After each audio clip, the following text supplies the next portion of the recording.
that's the first thing that pops up. Now let's read. Yeah, I was in a call with Jody and she was like, "No, you're not allowed to go live because it wouldn't let me." And I'm like, "Motherfucker." So I had to fucking pay for a goddamn thing.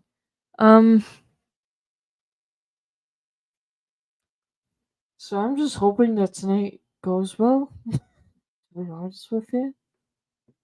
I really do. So let's just we have not reviewed any episodes from For the Booze in a long while. It's because they have stopped for a while and it was weird going backwards, to be honest with you, when we started in the first place. I will not forget my uncle saying, "You chose the wrong episode to start with." I'm sorry. Our fault, really. Like, you got like fucking 1,000. How else are we supposed to fucking know which ones to actually start with? Damn it. Fuck. So this one was on February 12th of this year. Good to know. And it's called Trans Allegheny, or I don't even know how to fucking pronounce that goddamn word. So that's gonna be interesting. Trans something lunatic asylum in Western. I don't even fucking know what state that is. Does it actually say? No. Okay. Love you too. So supposedly it's the most notorious asylum in history. It still doesn't fucking tell me what WV means. That's, lovely. Barbaric practices, shock therapy, transcerebral lobotomy. Wow, what the fuck? There's some new words that I'm learning here, apparently.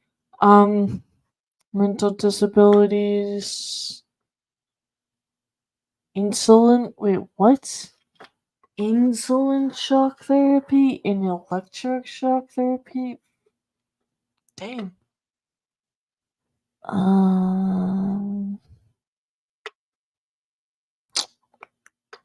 I'm like reading what it says here because it's been a while, damn it. Is he for real right now? Did he really? Steven. Really? What the fuck is this? He's still. It's been a while since I've messed with my uncle.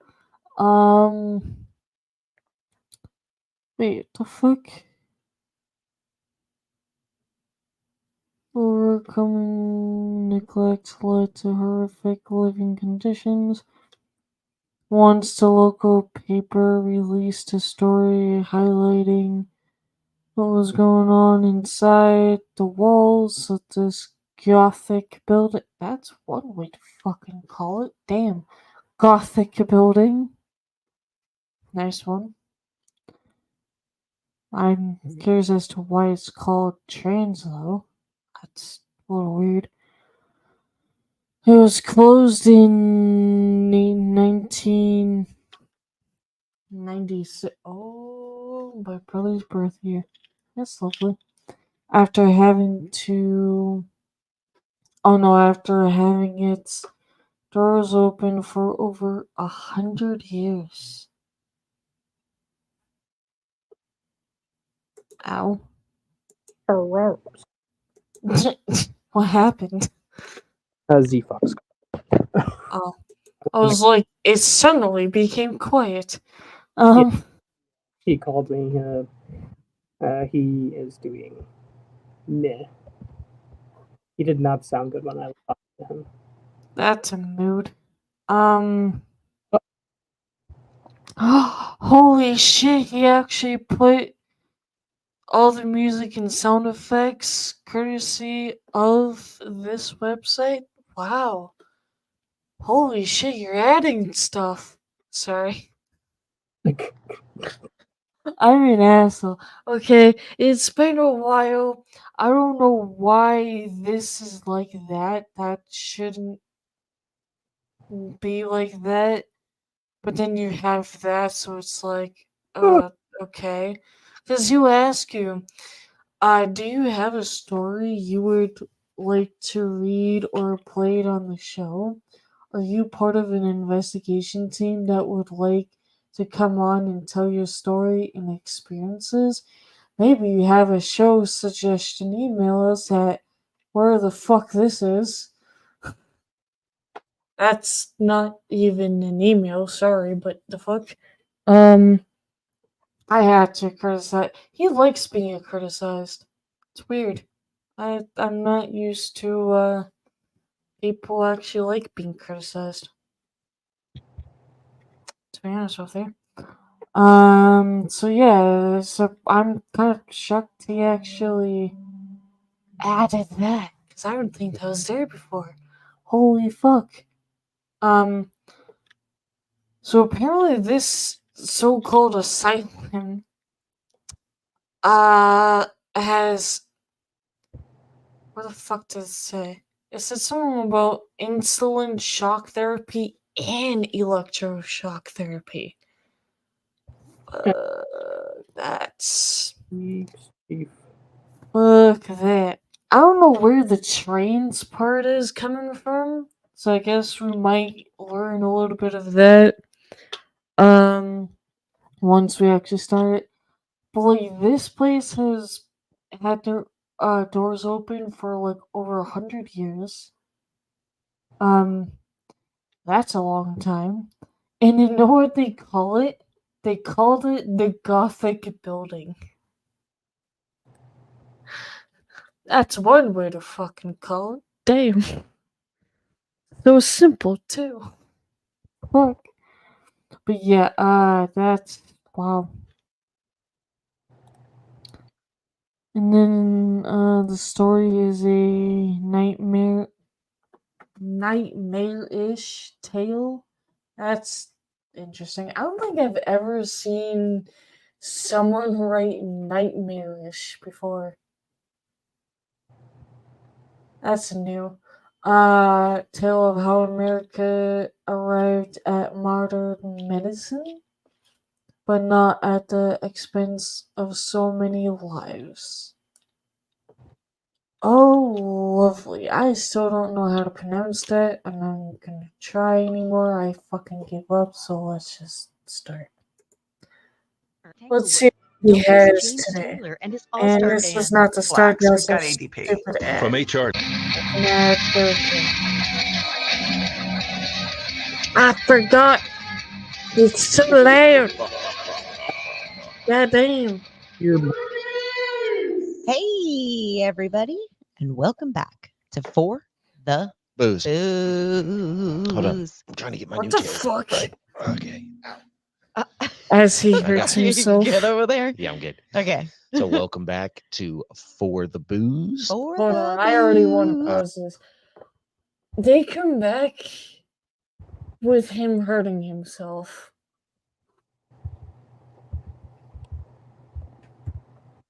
I can't. I'm already dying. Fucking what are you doing? Huh? What the fuck are you doing? Fucking hold on. He said something about a new chair. I don't know what happened to his old one. I'm kind of a little concerned about that. But how the hell did you hurt yourself already? The fuck? That's us. You know, it's very unfortunate because I was like, we're done talking about Cody and Satori. And then Project Fear put out like a couple episodes of them at the Comedy House. So now we've got these new episodes out there floating around with them. I mean, I think we're gonna have to watch it, or I don't know. I think we have to see. We have to see because Well, we definitely have to see whether or not we'll do an episode. no, we're not gonna do an episode on it. I'm all set with that. But I know that like one of the first episodes. First off, forgot how loud the fuck his shit is. Yeah. Holy hell, bro. And second of all, what the? Why the fuck with the sounds? That's kind of unnecessary, to be honest with you. But it's funny that he says that because in the list there are more videos or episodes with Cody and Satori. So he's like, "Oh, we're done talking about Cody and Satori," but then there's like 3 of them. The fuck? What are you doing? Like, what the hell, man? God, my ears are gonna probably fucking bleed at the end of this now.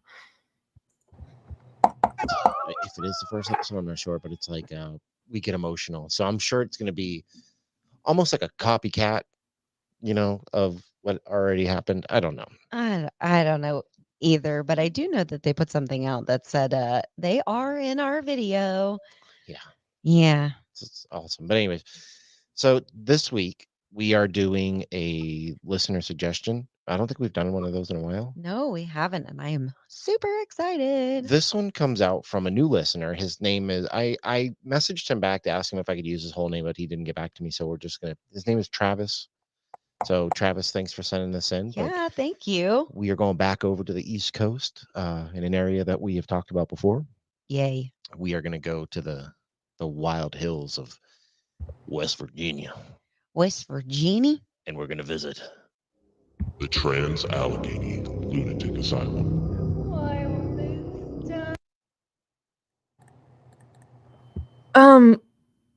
Do I dare question as to why the fuck they just started talking like that?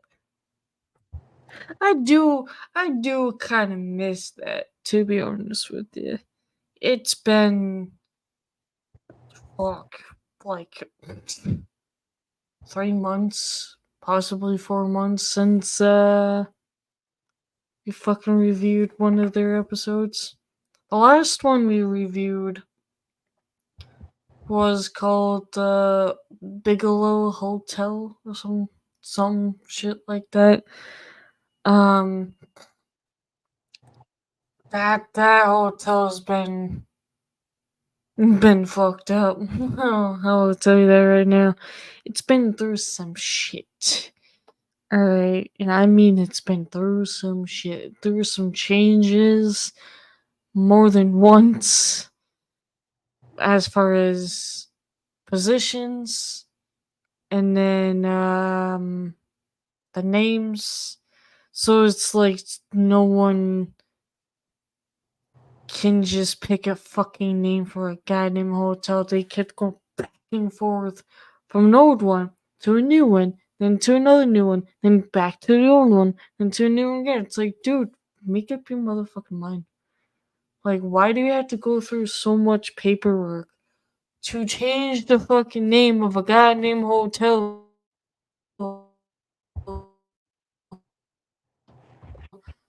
So.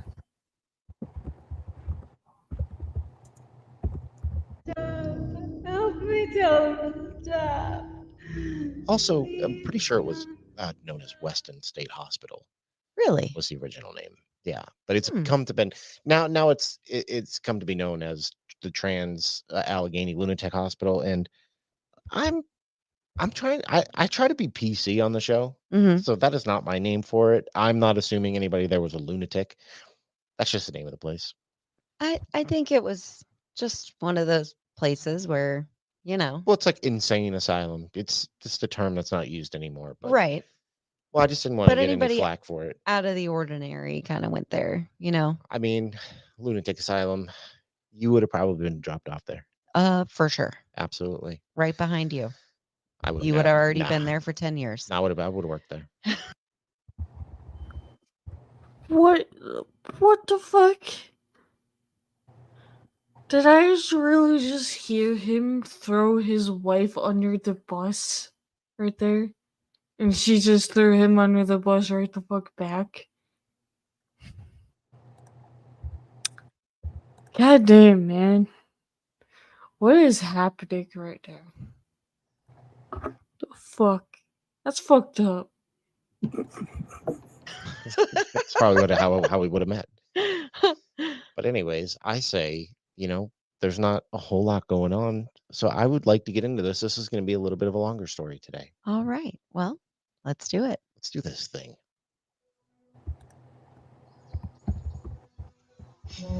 Weston is the city seat of Lewis County, central West Virginia, on the West Fork River.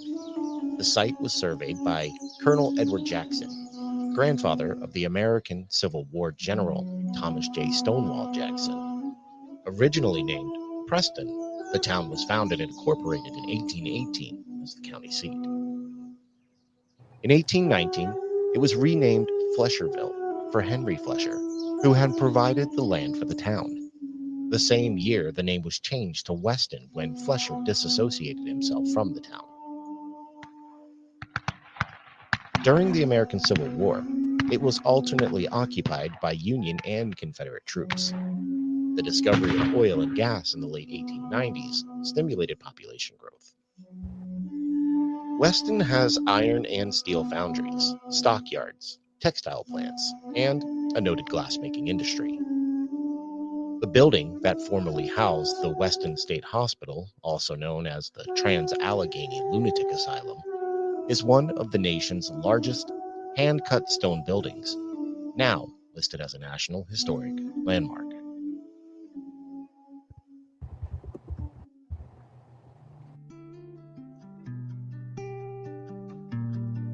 The Trans-Allegheny Lunatic Asylum opened its doors in 1864, just after West Virginia achieved statehood and just before the end of the Civil War. But construction continued for almost 2 decades more until the building was complete. On the outside, the Gothic and Tudor Revival architecture looks ominous and foreboding, but its early days were quite the opposite. The hospital was built according to the Kirkbride Plan, a design plan created by psychiatrist Thomas Kirkbride that incorporated light, fresh air, and nature into the building. The doorways were carefully positioned so that, when opened, sunlight would flood them. Open spaces for patients to gather to socialize and eat were plentiful, and even the grounds were landscaped in such a way that patients looking out windows would see only rolling hills and openness. Nothing that would suggest their hospital was also surrounded by gates to keep them locked inside. Art therapy and performances were part of the hospital's culture, and some patients reflected fondly on their experiences. Kirkbride believed in physical activity as a form of patient therapy, and patients were afforded privacy, comfort, and dignity. In fact, the enormous building was initially designed to house no more than 250 people at a time. The Trans-Allegheny Lunatic Asylum contained its own farm and dairy, and fresh, nutritious food was available for all patients. As the author of this article, Stephanie Hupka, listened to their guide, Haley, describe how the asylum operated in its early days, they found themselves surprised to envision a calm, nurturing environment supportive of the people entrusted to its care. But life at the asylum didn't stay that way for long.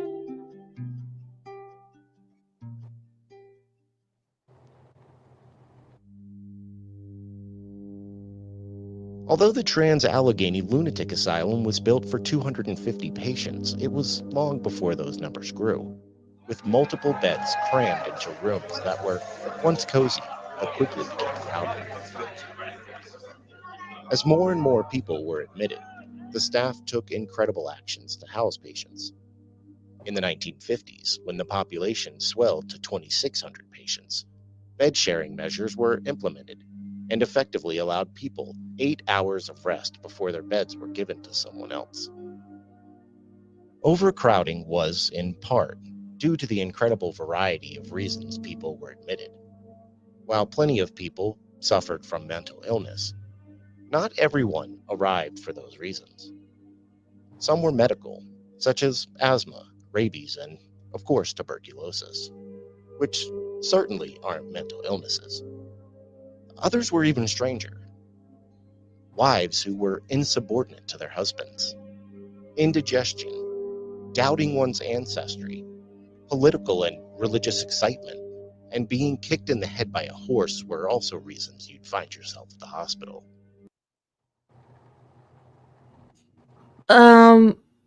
That sounds extremely horrible. So far. I don't. What the fuck? What world have we become to? That's a little, fucked up. As far as, being kicked in the head by a fucking horse. That sucks.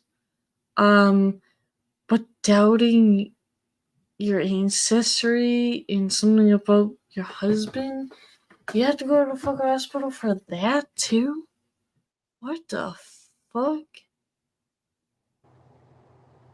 But besides that, the whole crowded rooms and shit, and actually like, oh, you had to get 8 hours of sleep before we give the bed to someone else. That's fucked up. That's really fucked up. Too many people, but Jesus Christ, this is already becoming horrible.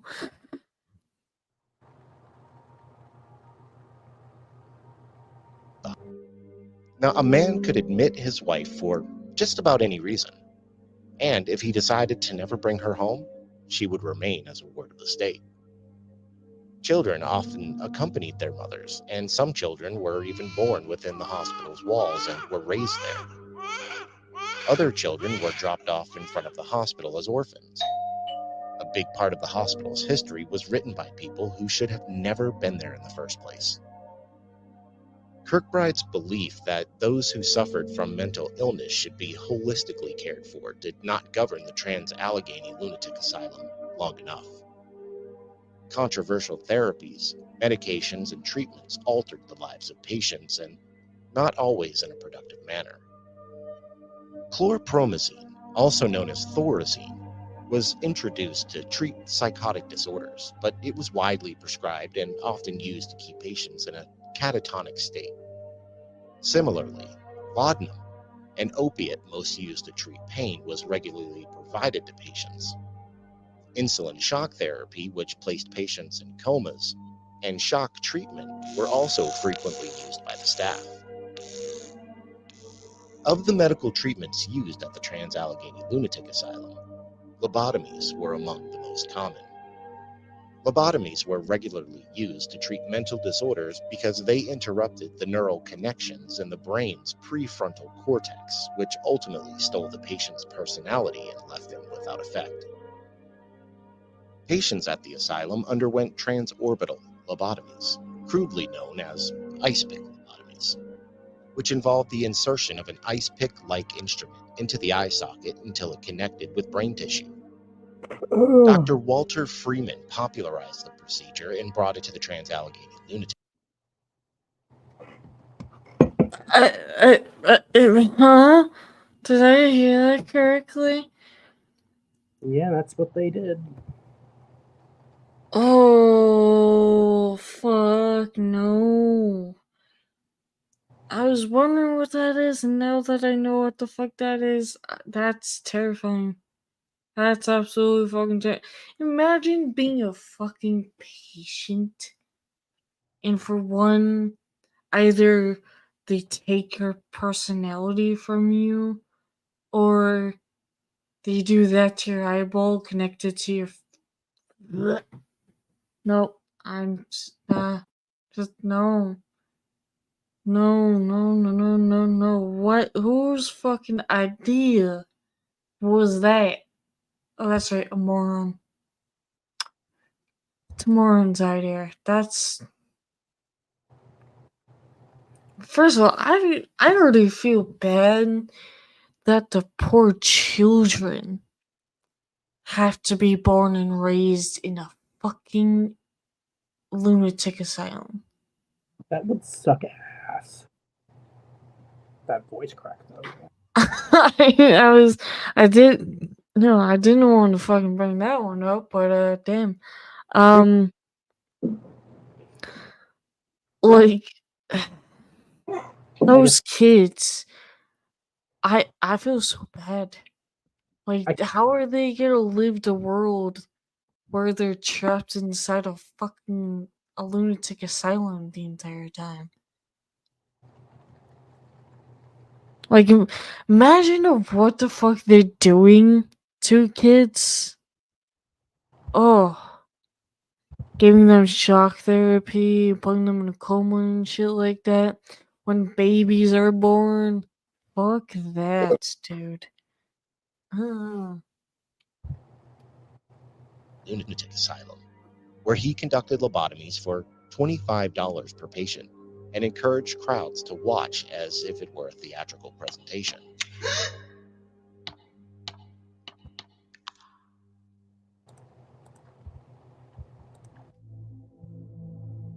As the asylum declined, hundreds of patients suffered at the hands of overworked staff in an overcrowded building. Plenty of patients also suffered at each other's hands, too. In a room toward the back of one wing, tour guide Haley pointed toward the ceiling as she told a group about an inmate who was murdered by two others. When an attempt to hang him had failed, the men placed his head under a bed frame and jumped on it until the bed frame eventually touched the floor. Other patients were also murdered by their peers, aggravated by situations where mental illness, overcrowding, and poor care became a lethal combination. Asylum. I'm sorry, but I can't imagine being that one fucking person having to get his head under a fucking bed frame and getting jumped on. Oh my god.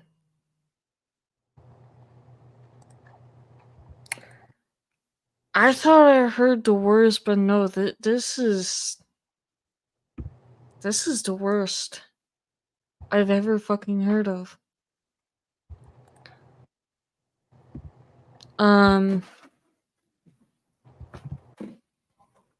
Like, I don't even know what else to even fucking say to that. What can you say when your fucking loved one is stuck in a lunatic asylum? They attempted to commit suicide by hanging themselves, but then they get brought in down, their head gets put in a bed frame, and someone else jumps on the bed frame and kills them. That's one fucked up way to die, dude. I don't think in my entire life have I ever heard someone die like that. I can picture that happening, but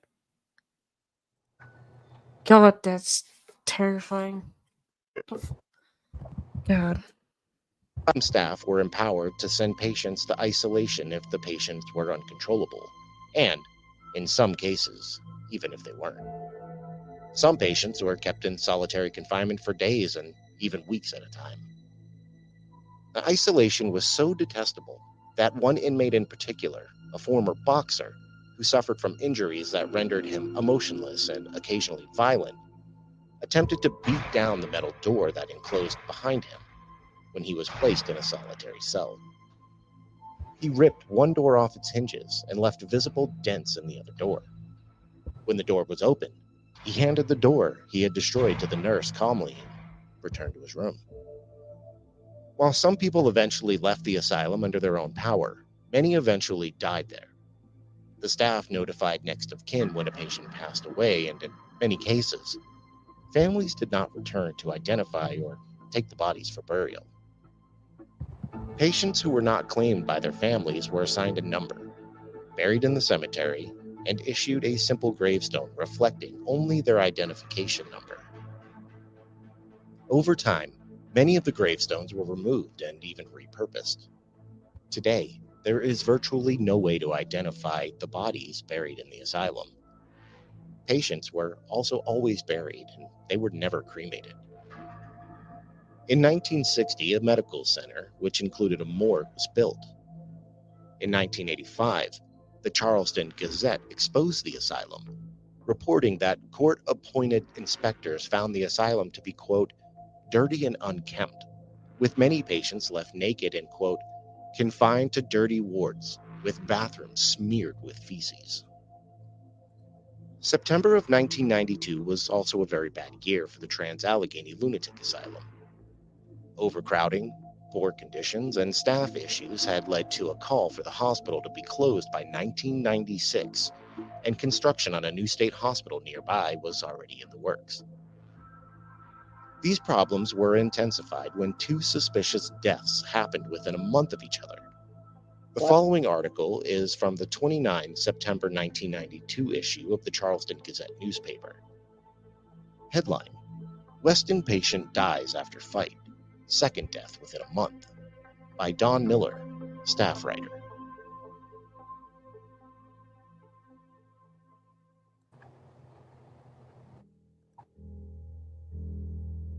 A patient at the West State Hospital died Sunday night after a fight with another patient who was charged with murder 5 years ago, according to state police in Lewis County. This was the second death at the mental hospital within a month. George Edward Bodie, 46, of Parkersburg, received several injuries during a late-night fight and died, apparently as a result of those injuries, said Sergeant B.B. Flanagan of the Weston Detachment of the State Police. There were no weapons involved in the fight, he said. According to police, David Michael Mason, 29, of Moundsville, also a patient of the mental hospital, tried to choke Bodie with his hands during a fight at about 11:30 p.m. on the third-floor ward. Charges against Mason were pending until an autopsy was done and police talked to the Lewis County prosecutor, said Trooper R.W. Heyer of the Sutton Detachment. In 1987, Mason and another man were charged with first-degree murder in the death of Dean Metheny, 49, and with the malicious wounding of Raymond Diller at the same time. They were declared incompetent to stand trial in 1988.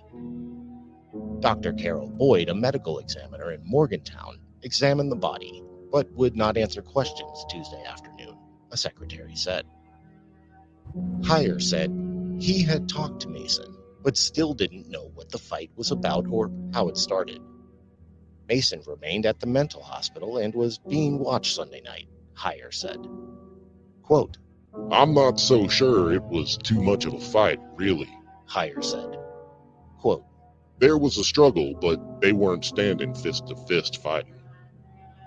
Weston Administrator Rain Valdov did not return phone calls to his office Monday. Earlier this month, a guard found the badly decomposed body of Brian Scott B., a 21-year-old patient who had disappeared 8 days before. Authorities at the time suspected the death was a suicide. In September 1987, another patient at the 250-bed hospital was killed. Mental health advocate David Geddes said he and his consumer group are concerned about so many deaths. Quote, what does the state plan to do about this? Said Geddes, director of the West Virginia Mental Health Consumers Association. That group planned to meet today with Dawn Weston, State Secretary for Health and Human Resources. The state has been arguing with mental health advocates and lawyers for years over whether to rebuild the Weston facility, a 19th century building that is under court order to close by 1996. The state is continuing with plans to build a new central mental health hospital. a major employer in the Lewis County, although a court ruled that the hospital should be replaced with a network of community facilities.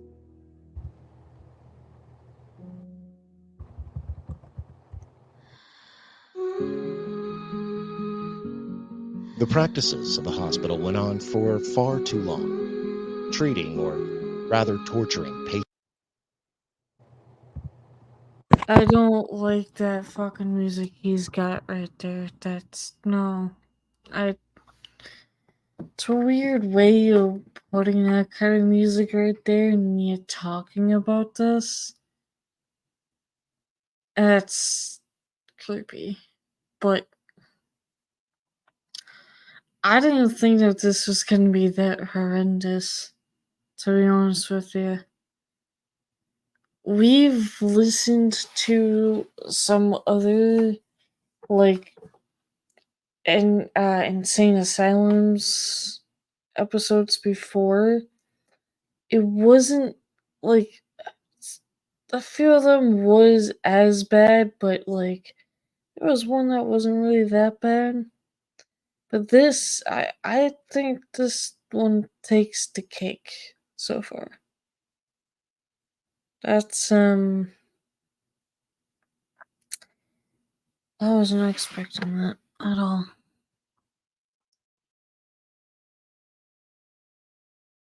Patients in the facility for more than 100 years. While we do find stories of deaths in our research, these are far from all cases throughout the years, so we encourage you to read up on this location yourself. There are many stories throughout history of our long-traveled path to modern medicine, but not many rival the Trans-Allegheny Lunatic Asylum. It's a fantasy destination for most modern-day paranormal enthusiasts, and unfortunately, a final destination for patients who had to endure the torture of this malevolent hospital. Now, while you can visit for the day, it isn't hard to imagine that there are souls that will never be able to escape one of the world's most notorious asylums. Wow. We do these kinds of places.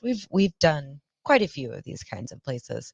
Yeah, we've done a lot of them. And Kirkbride. I was so excited when I started researching and I saw Kirkbride. We've done other Kirkbride buildings. I know. And it seems that this guy has his hand in a lot of different insane and crazy places. I know we've brought it up before, but this I don't know. I know you didn't get as in depth in here on the medical practices, quote unquote. You know, I was going to, but if you're a listener of the show and you go back, we've actually talked about every one of these practices already. Yep. Actually, a good episode. If you want to hear exactly what these are about, go back and listen to the Taunton State Hospital episode, because there was a lot of parallels between this and the Taunton State Hospital episode. But it seems to me almost like if the name Kirkbride is attached to these buildings, it's haunted. Bad stuff happened there. It's crazy because he's come up so much in a lot of these places that we've done. Well, yeah, I mean, it was a popular architectural plan of the time, but it just, I mean, there were other architectures, but it just seems like every one of them that has the name Kirkbride attached to it are just historically known as the most haunted places that you can travel to.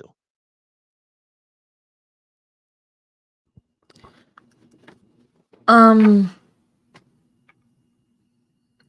just sitting here trying to think on like what else can I exactly say right now? You know, it's like these kind of documentaries or whatever you want to call them, or like basically tell you exactly how fucked up we used to be. Yeah, you know, I agree with him on, yeah, they've done other Kirkbride's buildings before. I was like, why does that name sound fucking familiar? That's because he did an episode on the Taunton Hospital. He used to live in Taunton, so he talked about that one.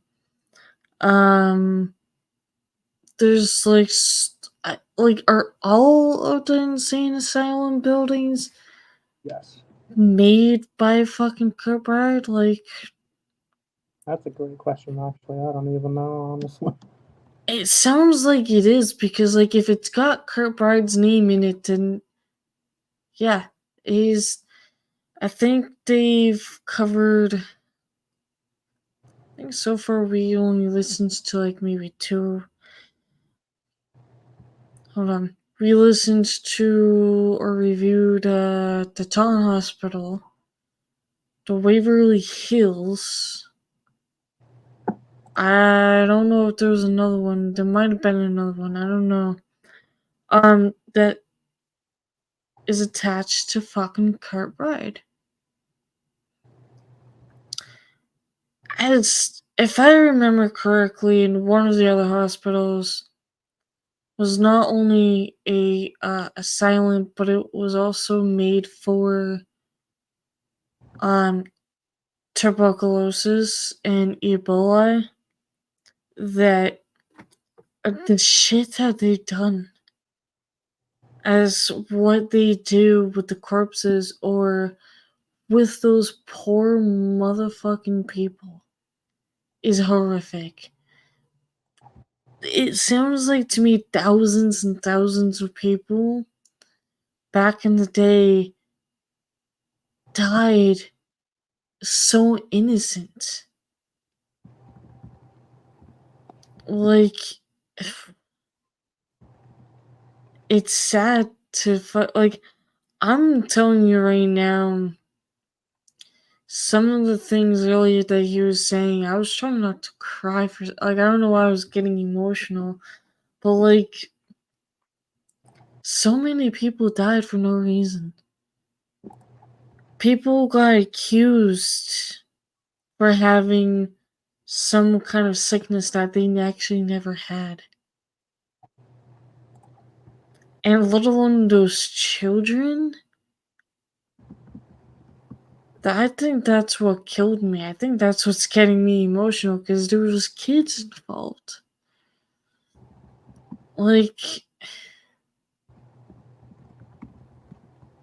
it's weird, because like it started getting extremely cold over here, and I was getting extremely emotional, as if whatever that they're talking about is near me right now.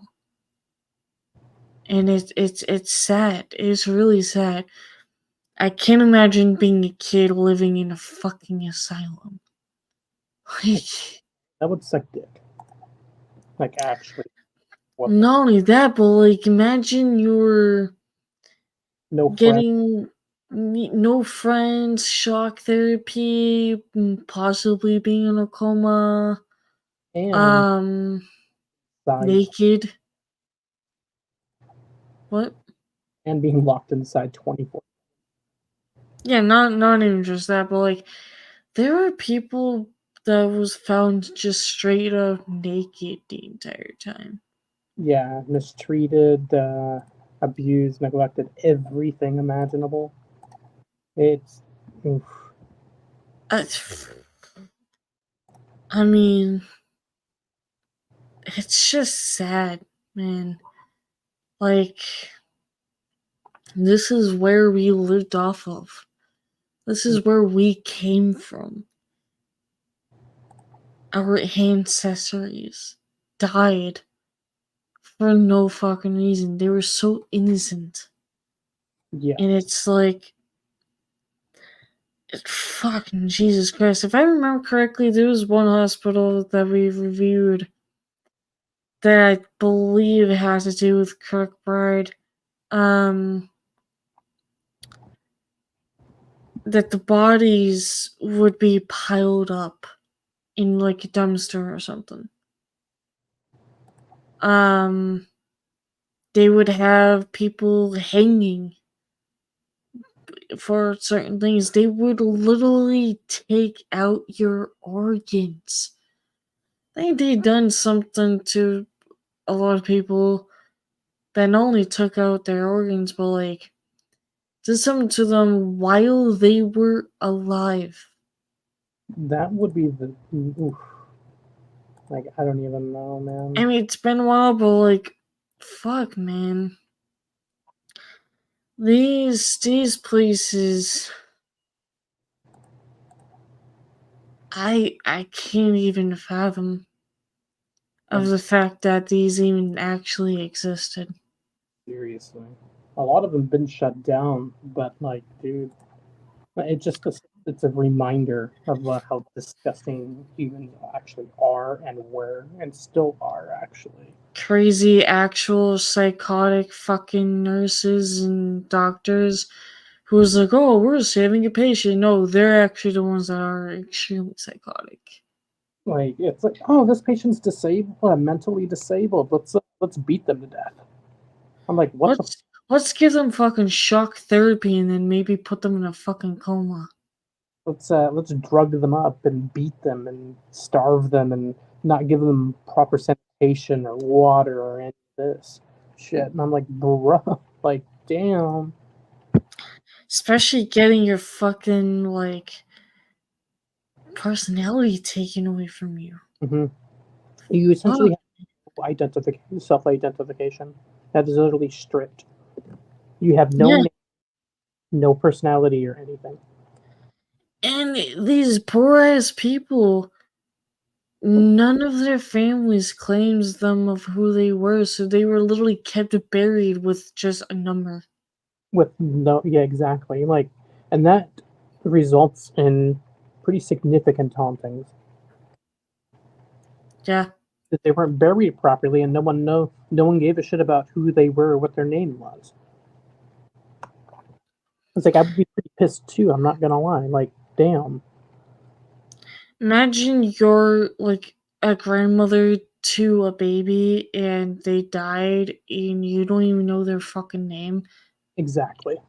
Like, you only know possibly of their number. Yeah, Like, what fuck, is dude. name? It's like It's it's insane, dude. for the people that might have like gotten out of the asylum. I feel bad for them because they're living a life that they don't know anything about. Like people have to reopen up their personality, reopen of who they are, of what they can accomplish in the world, bring them into the new world, you know? Because they've been cooped up for 24 fucking 7. Hell, imagining being a child born there and still being there in your fucking adult and also while you're like in your 90s. Like you born and die there. Legitimate. Like that's fucked up, dude. There's a song called Shaman's Harvest. Well, technically that's the band, but the song is called In Chains. That song, it's a good song, but it kind of makes me cry a little. It gets me emotional because it's about psychotic fucking doctors who were doing exactly what the fuck they're doing, like how these people are doing shock therapy, you know, taking their identity from them and shit. If they don't do what they want them to do, they put them in more shock therapy, shove pills down their throats, you know what I mean? And it's sad because like there is one person, um like a lady comes in as if she's another crazy doctor, but then you come to find out she's actually pretending to be that kind of a doctor, and she's actually helping these patients escape from literally giving the doctors their own taste of medicine with shock therapy and pills being shoved down their fucking mouth, and then escaping. She helped those people out. It's disturbing to hear. Extremely disturbing. Like if you're not Like, hearing that, that shit, then there's something very wrong with you. Exactly. Like, I've never in my entire life, like, I can probably picture it right the fuck now because he said it.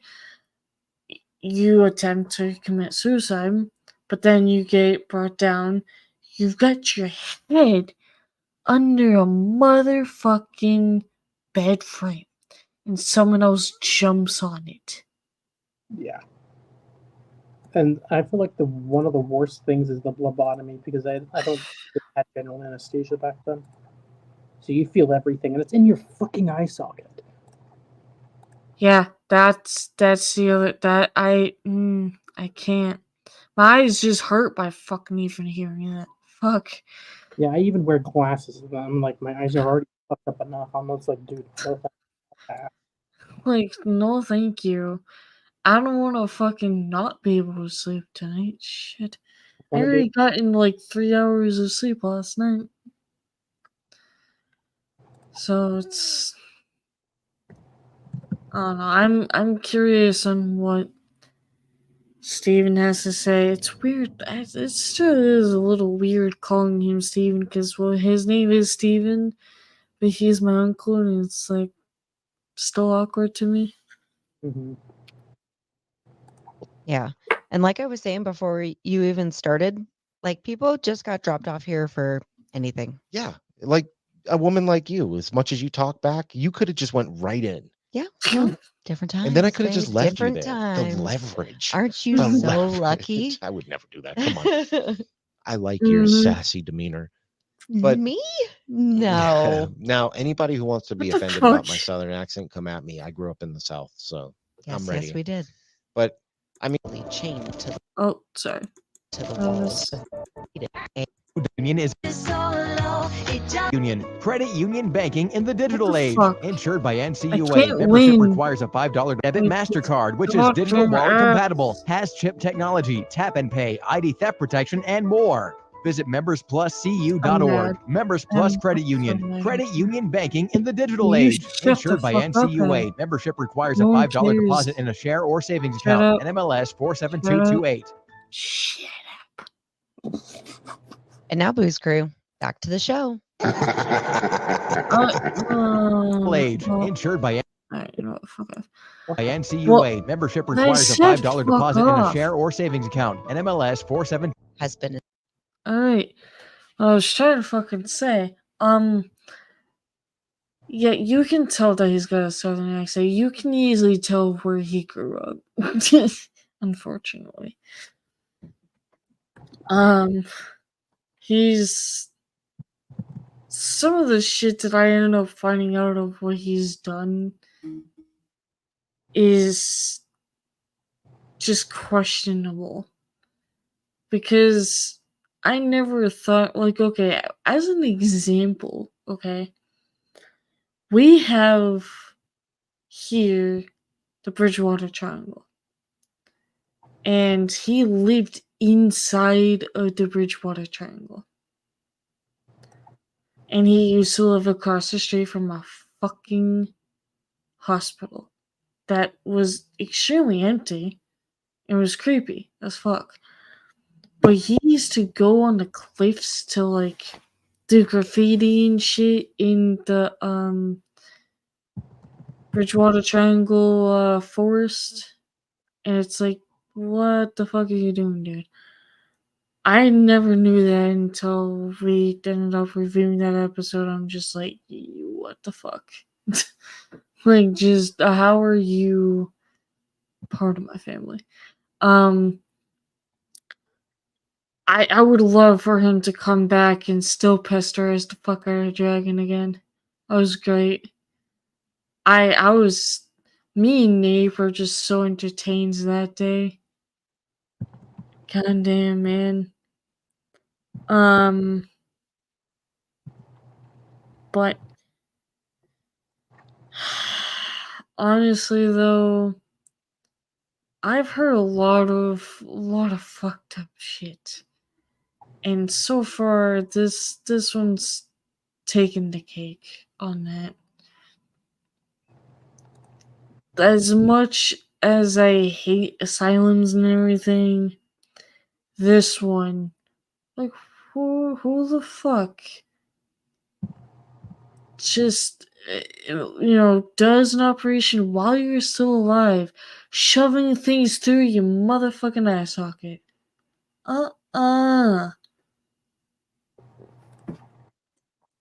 Like, if you want to shove things through my goddamn eye socket, knock me the fuck out. Put me in a coma or something. I don't want to be feeling that shit. Nah. In a sanctuary for the mentally ill, Wait. What? Weston State Hospital is over 150 years old. Oh, During that hurts. that incredible span of time, Trans-Allegheny has been a sanctuary for the mentally ill. The subject of Civil War raids and even a gold robbery. It's a grand library now and a National Historic Landmark for the stories it holds, with more being created every day. The massive structure watches over an otherwise unassuming West Virginia town. While a stone building is imposing, it is not at all threatening. A manicured lawn and a sparkling fountain welcome you upon approach. And as you stroll the grounds, you'd never know from the outside that the Trans-Allegheny Lunatic Asylum was once home to some of the most shocking and inhumane medical procedures imaginable. While the asylum is now infamous for its crude and barbaric medical practices, it was actually constructed with the intent of being a safe haven for society's unwanted. An environment where patients suffering from insanity, previously regarded as incurable, could potentially be treated instead of literally chained to the walls in a prison. Staff guests and multiple celebrity ghost hunters have reported experiencing paranormal activity. Makes sense. They've allegedly seen apparitions, heard inexplicable sounds or voices, and have even been touched or shoved.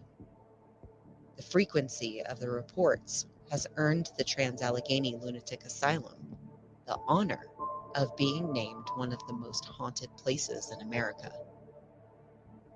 You can see for yourself on one of the hospital's paranormal tours if you dare.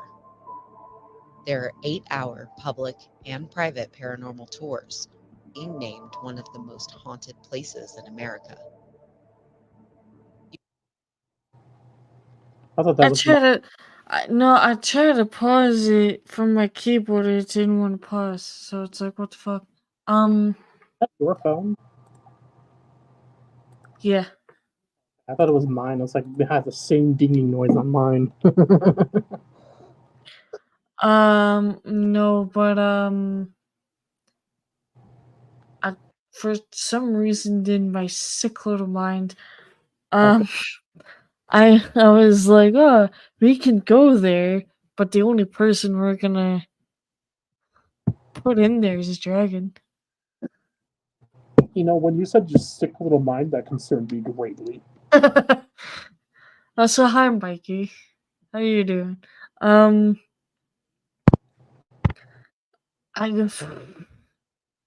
For some reason, the way that she was talking, I'm like, I would love to have Dragon. Do you be in ignore that YouTube thingy? My message. there. That's What- this does not like putting my actual profile name in there for whatever reason. So just ignore that. Oh. That's talking. In case anybody's curious. Like, honestly, I don't know why. I've always wanted to, like, just put Dragon in, like, so much shit. I don't know why. Dragon, you need to go to a mental asylum. Dragon, do you feel violated by a spirit? Yeah, that just came out of my mouth. God damn it.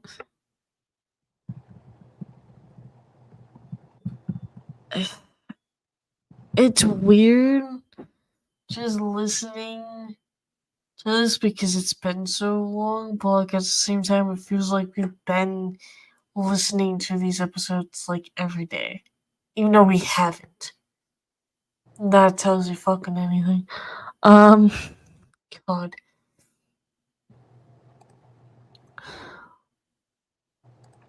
I don't even know what.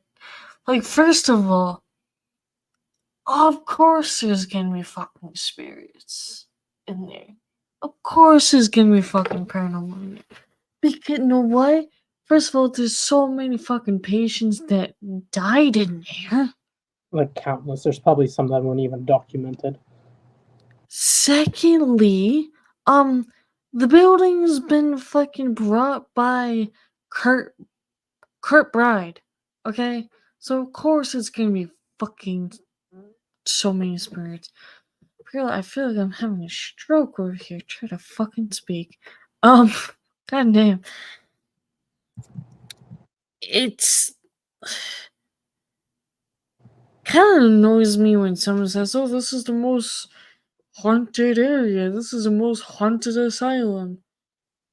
Have you been fucking? Can you picture yourself being a lunatic asylum, being either crushed by a fucking bed frame when someone's jumping on it, or being a child being born and raised in it 24/7, or having things shoved in your eyeball socket when you're alive and awake? Fuck no. That's just a straight motherfucking no to me. No, I don't like it. Okay, I don't like it. It's fucked up. You can see for yourself on one of the hospital's paranormal tours. Fuck you. if dare.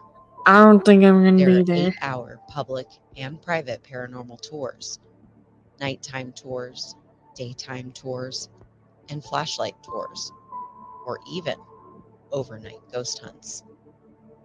Many skeptics and believers alike come to see if they can spot some of the famous ghosts that supposedly roam the halls of the Trans-Allegheny Lunatic Asylum. Some of the most well-known spirits are Little Lily, Dean, Big Jim, David Mason, and Slewfoot.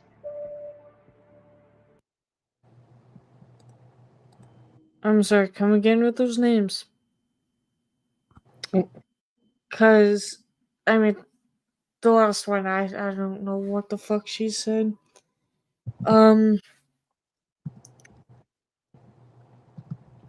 Lily, Dean, Big Jim. Why are those names sounding like they're from fucking Supernatural? Like, what the fuck? There is a character named Lily, there is a character named Dean, and, well, there is a character named Jim. So, what the fuck? And we do have a Big Jim at one of my jobs. So, therefore, there you go. AKA Big Jim. Cause, well, yeah. But, like, come again? Fucking what?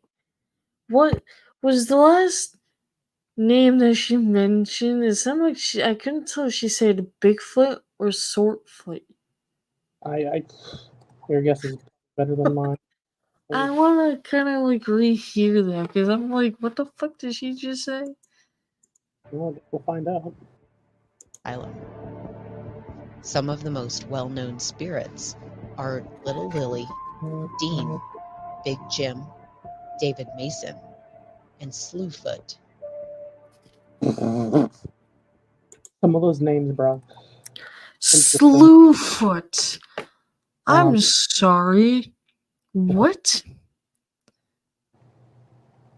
Are you that psychotic that you name a person Slowfoot? Or Slewfoot? It sounds like she's saying Slothfoot. Okay. Fucking what the fuck? What the actual fuck? And you know what? I'm sorry, but the only person out of that group that has a first and last name is Dave. Bleh. I'm sorry, but what the fuck? I don't What even. the actual fuck kind of shit is this? For some reason, I want to research this, but at the same time, I don't want to. Yeah, there's like some things you just don't want to. It's like, the fuck, man.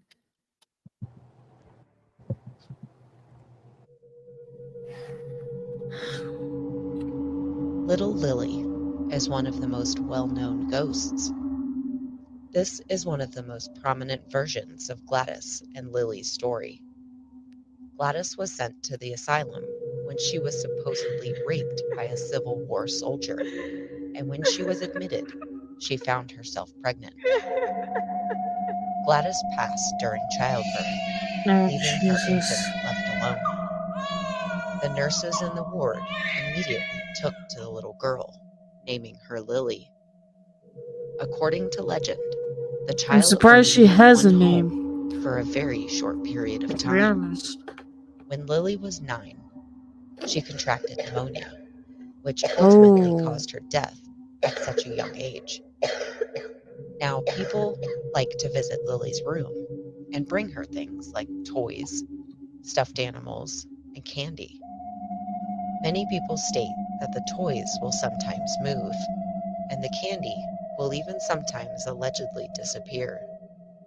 Hmm. Many believe this is Lily's way of playing with the guests.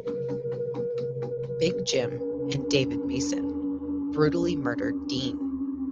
Both murderers were criminally insane and included in the asylum's top 10 most dangerous men. Oh, fuck. The two inmates repeatedly tried to hang Dean, but had little success. Oh no, Dean's the One one day, with the Dean's fucking. luck would run out. They forced Nah. Dean's head down Nah. under the bedpost, then You jumped on the mother. bed repeatedly until the frame eventually hit the floor, killing him.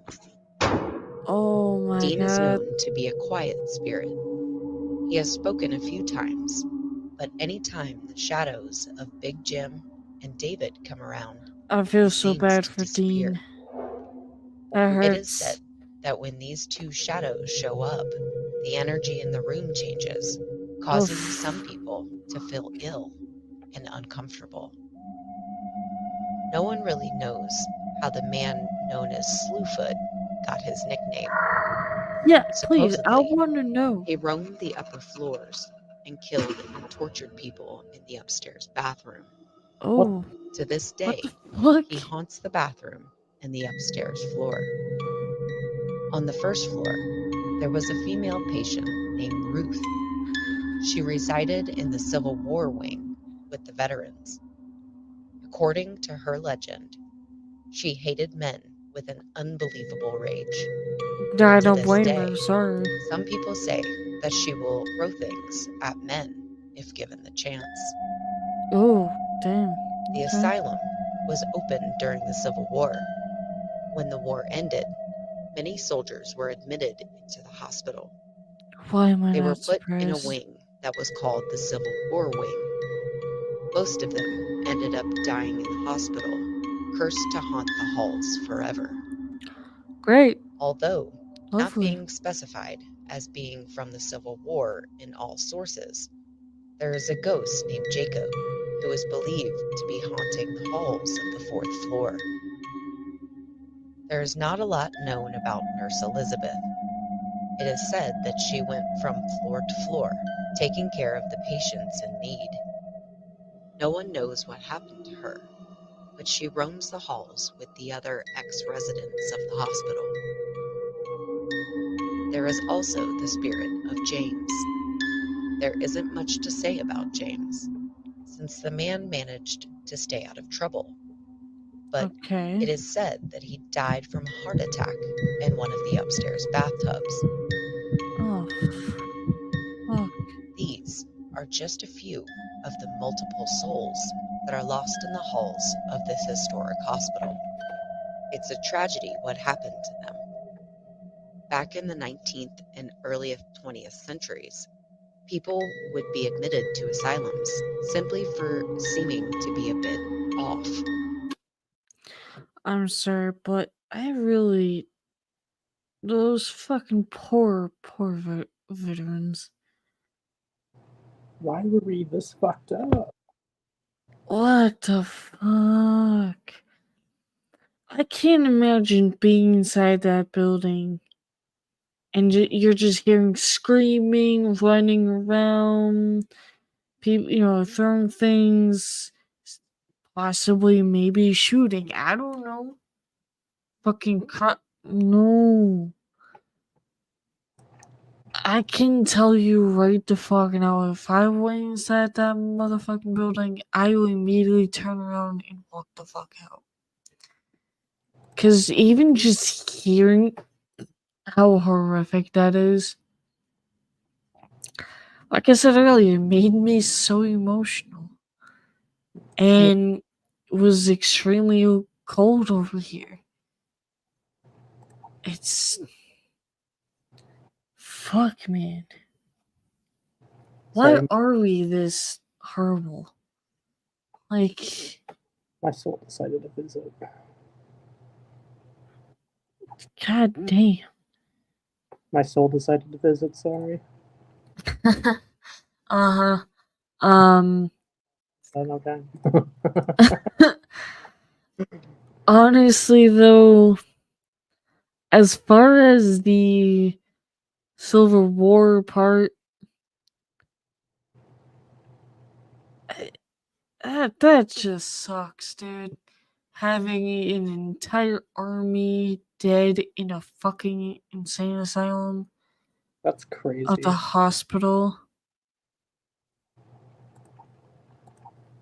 I can't even fathom that, man. I can't, and I maybe that's why I think it's the kids and the fucking veterans that probably got me like extremely emotional. That's sad, dude. But like, how do you not know how the nurse died? I'm kind of curious on that. But the fact that dude was like that poor gentleman too, fucking died of a heart attack. What the hell? Like the fact that the last dude with where the fucked out weird ass name he's got, constantly murdering people on one fucking floor. Oh, thank you. Oh, I think I just crashed my day. Cool. Damn. Oh, Like, no. fuck you. Big fuck you. I mean, like, at least people are being nice as, and respectful of giving, Lily, toys and whatnot. Like, there's not a lot of people that do that, really, especially for kids. But why does the dude got killed by a bed frame had to be named Dean? For fuck's sake. What the hell?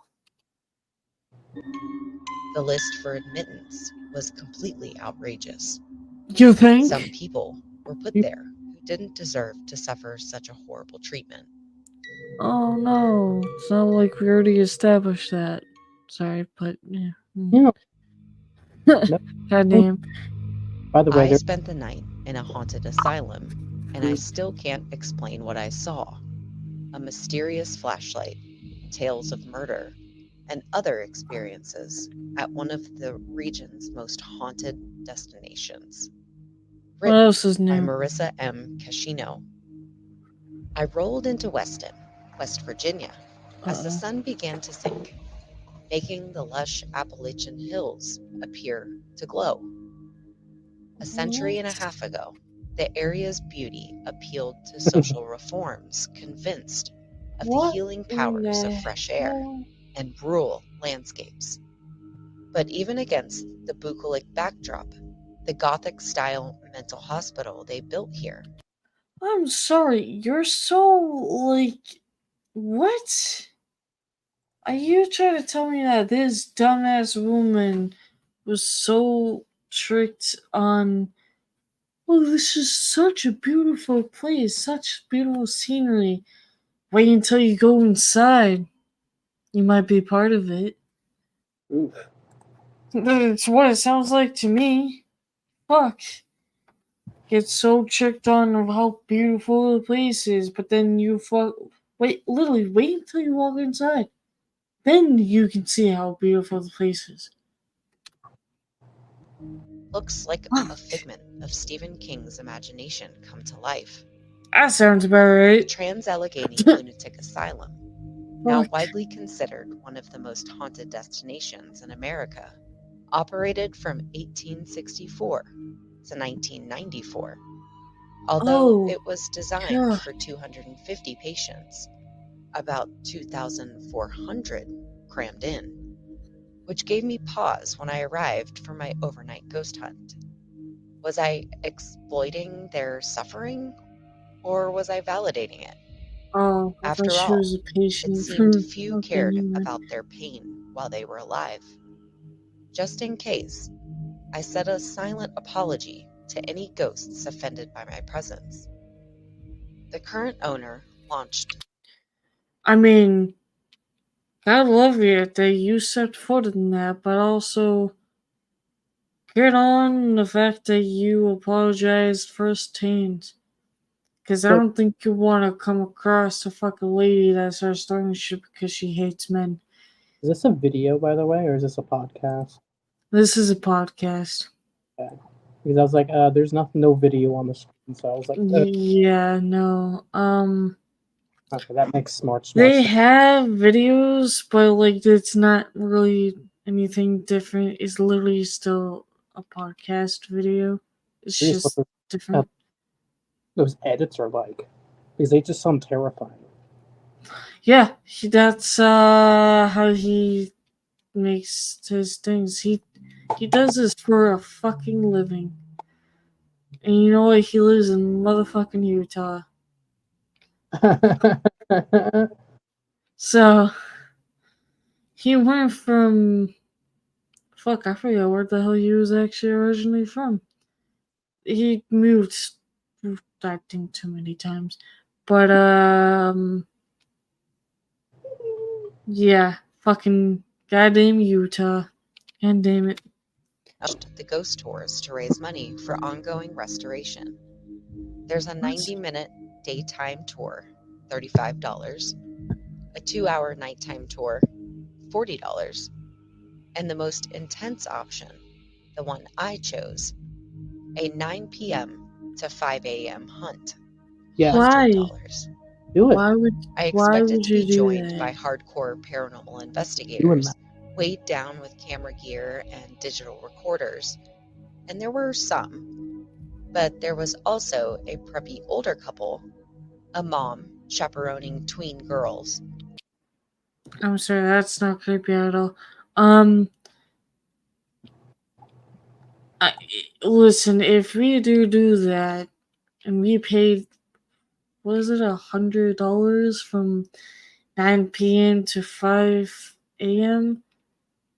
I'm sorry, but the only person I'm putting in there is Dragon. He believes in this shit 100%. He can be in it by himself. I'm sorry. It's like I'm just dying and waiting for the day that he screams like a high-pitched little girl over a fucking freak out of a Ouija board. I'm sorry, but it to me it's entertaining. And a grandma from Indiana named Julia and her skeptical son-in-law. Okay, We broke into smaller groups, right on to spending bring the 2 hours grandma on along. each of the asylum's floors before The rotating. fuck? Our guide told us about some of the hospital's Why? better-known spirits, Why the grandma? including a little though? girl named Lily, who was born in the asylum, a man named Jesse, who died of a heart attack in a bathtub, Civil War soldiers, God. and a patient who was brutally murdered by his roommates. On each floor, she gave us the layout of the land before turning us loose to explore. The hospital is so vast that it was easy to end up alone, despite the dozens of other people wandering around. It was also easy to feel lost amid the maze of hallways and patient rooms. That sounds like a hospital that I know of. Actually, straight up sounds like Waverly Hills right there, actually, as a matter of fact. Why the fuck do people who are not only so horrific at these things, but make hospitals like a motherfucking maze? Like, Probably better than the one I've got, but jeez. what the fuck, man? And, you know, to be honest, there's a movie or two that has to do with investigators being trapped in, I think it's a hospital, an insane asylum, that they were trapped, and the asylum already took their minds into some fucked up things, turned them into like actual patients of the asylum, and dying and shit, committing suicide, and then one is just like left in like some weird creature. I do want to do like one of these overnight like paranormal. Paranormal. That'd be fun. Take care, Mikey. Yeah, this podcast is made by my uncle, so it's still a little weird. But yeah, this is really fucking horrific. But also, great way to bring the grandmother along.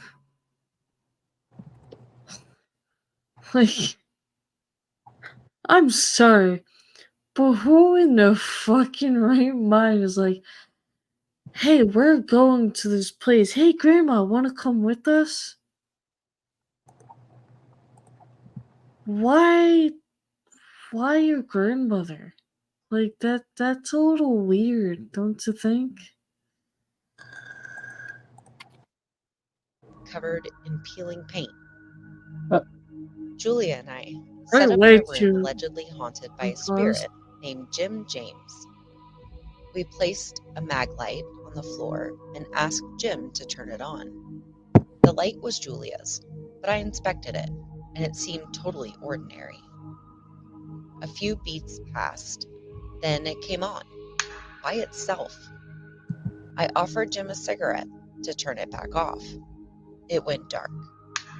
I don't smoke, but our tour guide gave me a couple of cigarettes because she said some of the spirits like them. Have I seen the We actual tried the thing? flashlight trick again, in a room where Lily supposedly plays, in a pitch-black corridor once reserved for violent women, in a lobotomy recovery area without luck. Even so, exploring the crumbling building and learning its history were plenty thrilling, ghosts or no ghosts. By 4:30 a.m., I was ready to go. As I drove away, I thought about whether I actually believe. I've always been fascinated by ghosts, but am I convinced they exist? Honestly, I am, no. kind of. Maybe Jim I'm still James looking into did turn on that answers. flashlight. Or maybe there's some mechanical explanation. I just don't know. And what's more exciting than the unknowable?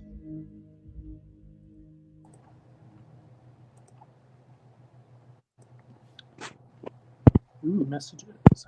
While there are tons of written articles and YouTube videos around the internet claiming to prove the existence of spirits, at the Trans-Allegheny Lunatic Asylum.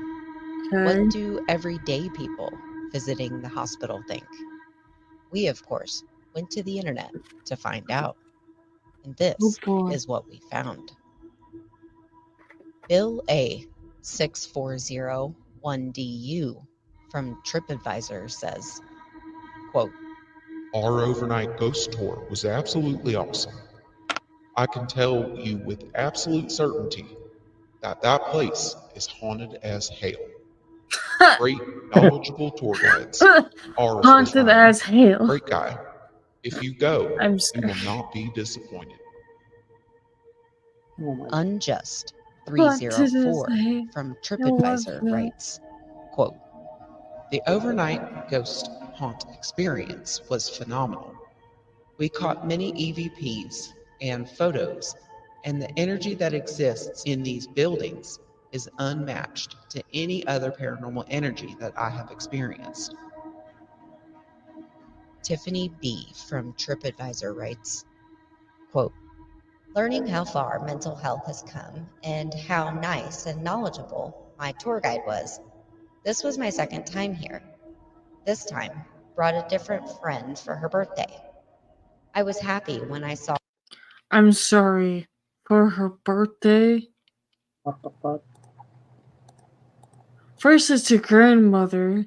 Now for someone's birthday? Are you fucking serious? Hey, happy birthday. Wanna go into a haunted insane asylum? Yeah, let's go. I'm back. Fucking. Hey, I'm turning blah blah blah. Let's go to a lunatic asylum for my birthday. Like, Sweet. what? Yeah, sweet 16. What, what the fuck is wrong with people? Oh my god, we're surrounded by idiots, I swear to god. I really want to know who convinced her fucking grandmother to go, though. Like, my brain is still on that one. I'm just very surprised that grandma would even want to go to one of those. Jesus, man. Hey, grandma, want to go on an adventure? Sure. Want to go to a lunatic asylum that we might just lock you into a room? Dude, imagine a Fucking... Oh my god. I can't. I fucking cannot. And this is not even fucking over yet. God damn it. I saw my guide, Alyssa, again. When I come back, I hoped I would have her again. Also, the paranormal activity today was great. And one more Okay. from 627273772 from TripAdvisor. What kind of fucking... Quote, What? My boyfriend and I stayed the night in the forensic, medical, and What fucking voice is that? That is some one interesting voice you got there. What the fuck? geriatric building. God damn it, I didn't mean to do that. We had so many experiences with paranormal activity.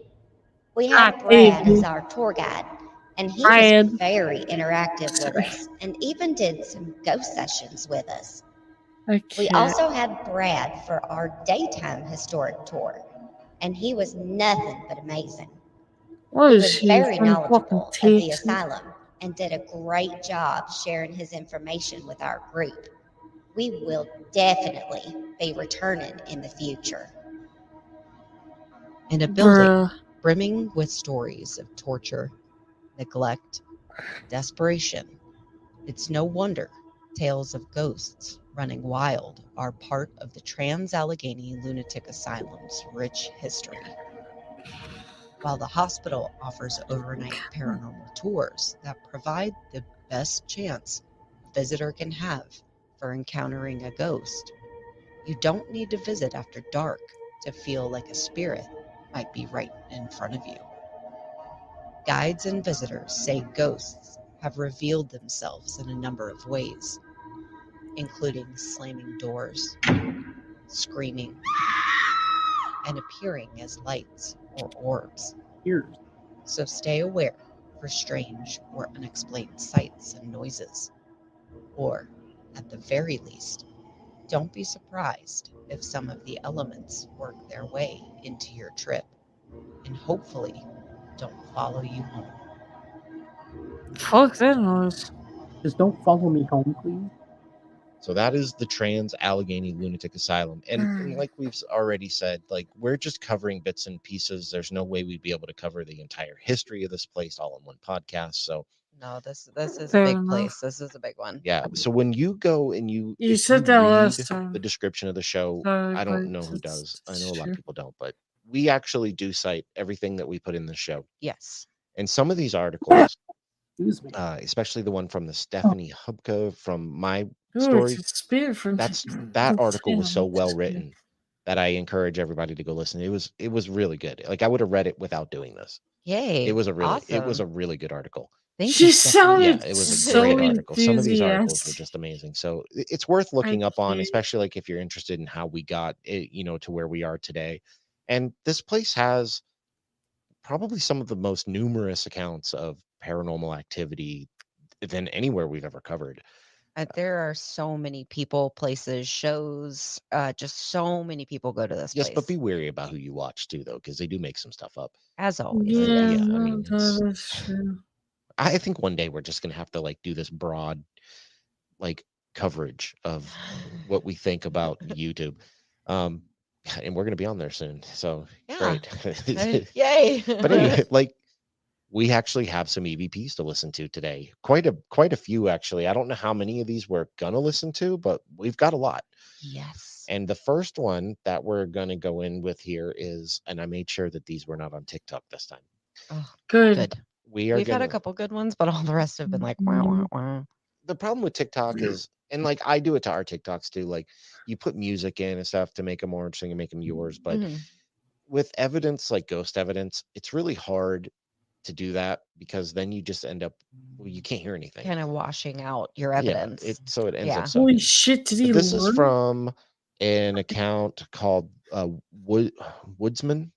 It's just Woodsman, WOODSMON, and That's a it just says EVP at Trans Allegheny Lunatic Interesting name. Asylum. Okay. So there's not a lot to this one. Well, let's figure it out. Yeah, so let's see what they got to say. Were you a nurse here? Were you an orderly here? Were you an administrator?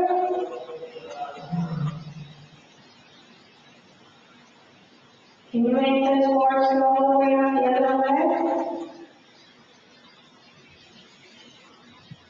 Thank you. Same video. This is in another room. Same night. We just sat here and what happened like,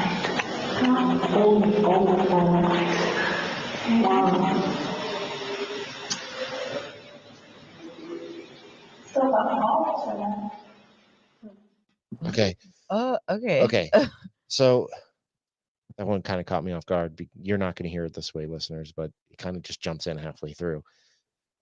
Okay. So from what I understand of this video, there is, it sounds like maybe two women are doing EVPs, and you kind of hear this off in the distance, Like a voice. male voice. and that's what we're listening to. Yeah. Apparently, Sounds like you're from saying what the what, video what, says what. is that they didn't hear anything when they were recording it. Yeah, that was Nothing. from their playback, right? Yes, and Yeah. they only noticed it during their playback. So that was a pretty good one to start off. Yeah. That- And that last one, that was that wah, wah, wah, Yeah, that was weird. There's Oh, no way I hey, would play it. hold it. I'll just boost the audio when we edit this. I don't want to play it again. Do that. It's so overly reverberated and It where they is. are that there's no way we're going to understand it, but there definitely is something there.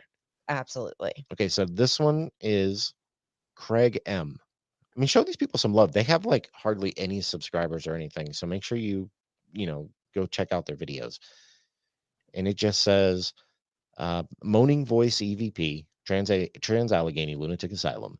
This is one of the best EVPs that I've gotten to date. The EVP sounds as if the person is moaning or crying in the words being spoken. Oh, So Oh, let's see what this okay. one sounds like. all right. Is there a piano or something around here?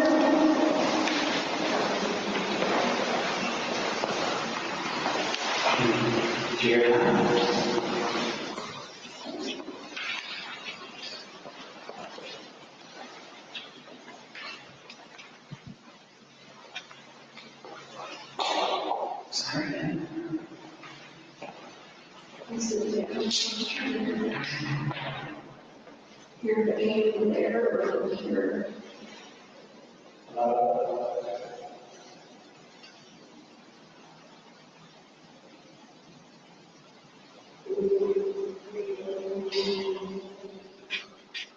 What the Whoa. fuck? Dude, that was creepy. Whoa.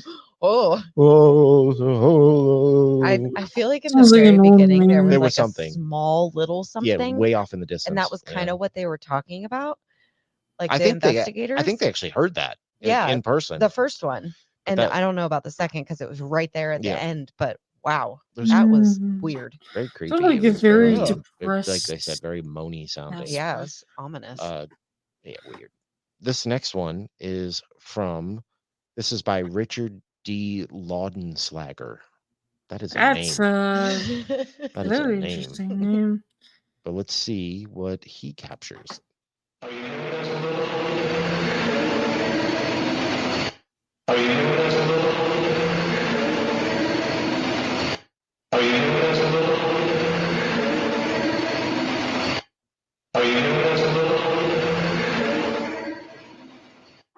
I don't know what she's saying, but I can definitely hear a voice. I can also hear it. He thinks that he knows what she is saying. Okay. He's got it like boosted in this one section. So let's go back into this because I hear it, but I don't know what I hear. Right. So let's see what he thinks it is.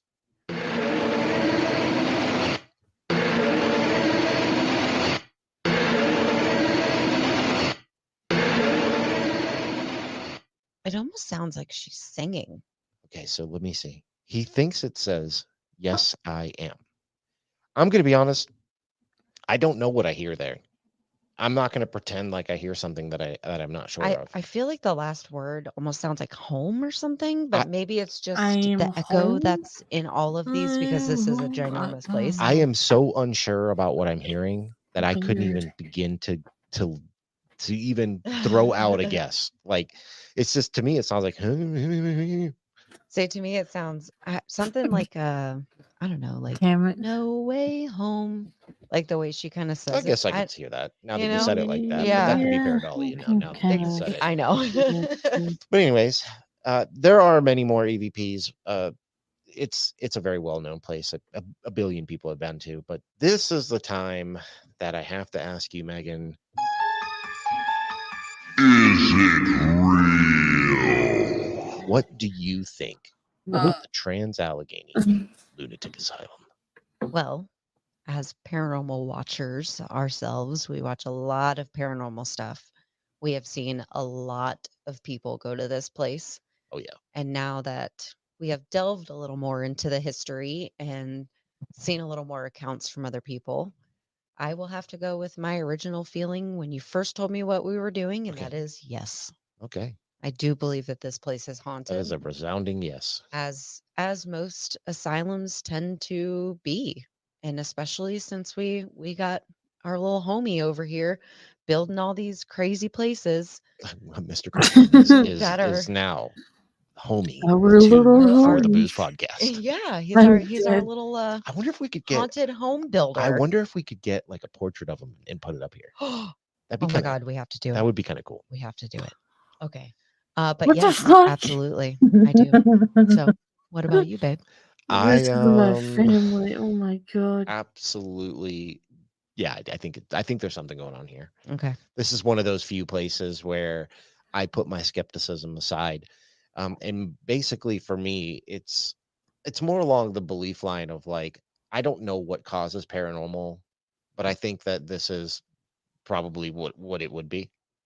Like Yeah. people, Yeah. this is another one of those places people were just tortured constantly, Mhm. and then you mix in like not everybody there was mentally ill, but a lot of them were.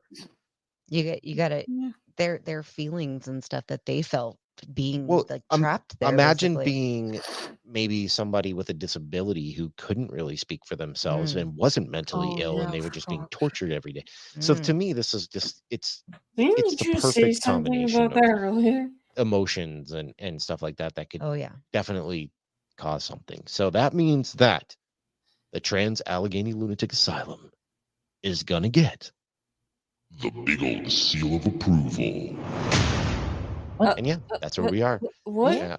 Now I got to go figure out what we're doing for next week. So why don't you tell them where they can find us? Well, I'm gonna slip in my southern accent here That's one more new. time, and they can find You us just want to do on it. Instagram at forthebooze_podcast and on Facebook at For the Booze. That's right. Y'all can also find us over on the old Twitter X at For the Booze, or Oh you my can find god, us on this is YouTube at For the Booze. And embarrassing. don't forget, we're going to be doing some videos soon. And don't forget, listener suggestions and listener stories, go ahead and send them in to forthebooze12@gmail.com. And don't forget, 5 stars, rate and review anywhere you listen to your podcast. You might not think it helps, but This man, it helps. And I know I motherfucker. ask every week.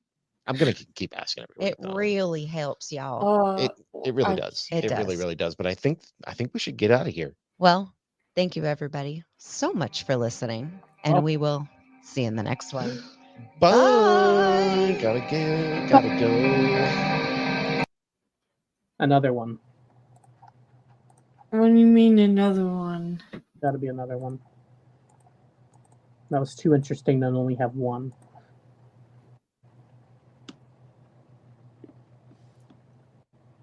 Yeah, you heard me. You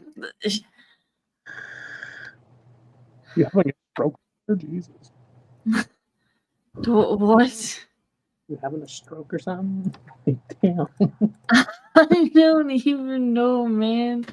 Of everything that I've heard and of what the fuck they just said, my brain is dying. Who the fuck wants a photo of Kurt?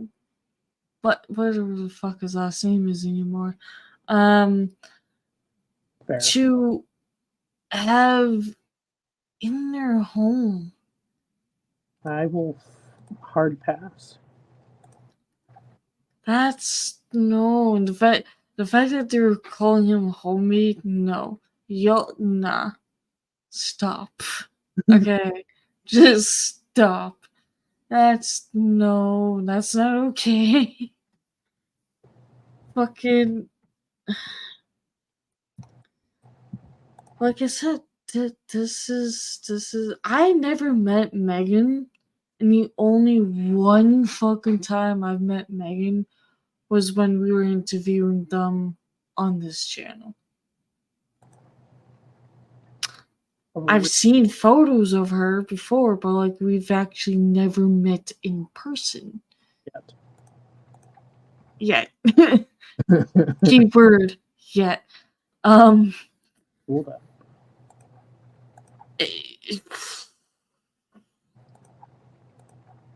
I don't know, man. That's a lot to take in. That really is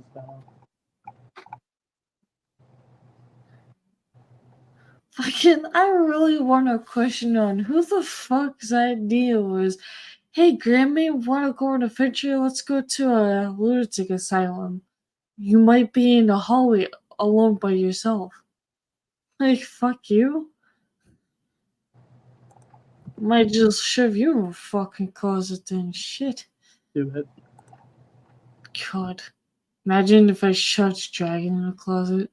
I'm just hearing him screaming high pitched like a little girl.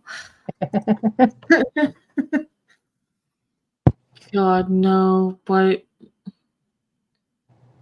I don't know why they're so fascinated with Kurt. It's weird. They're calling him homie, and what a fucking photo of him in their goddamn room. No, thank you.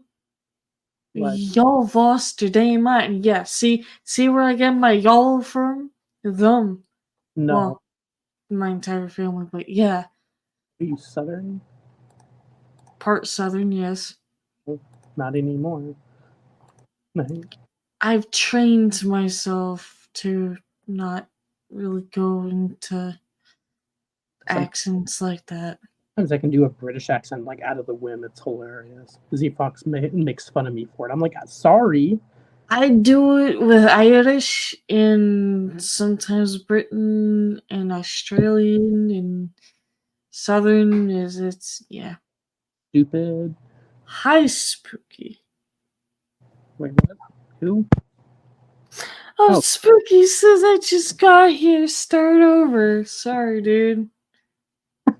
That's awful timing. That's not happening. I'm sorry. We can give you the rundown. You're deciding If you want. much. Like, It's. oh my god. I cannot fathom of the fact of, hey, it's your birthday. Let's go to a lunatic asylum. You might be trapped there for like hours. I hate the fact that it was called a lunatic asylum. I'm like, dude, like that's kind of fucked up. Like with mental disabilities, you can't fucking help it. I'm sorry, but like the whole trains part of it, where does that come to? Like, why is it called trains? Like, is there not information of as to why? I think it might have been because it was potentially, I don't know, maybe by Transcontinental Railroad.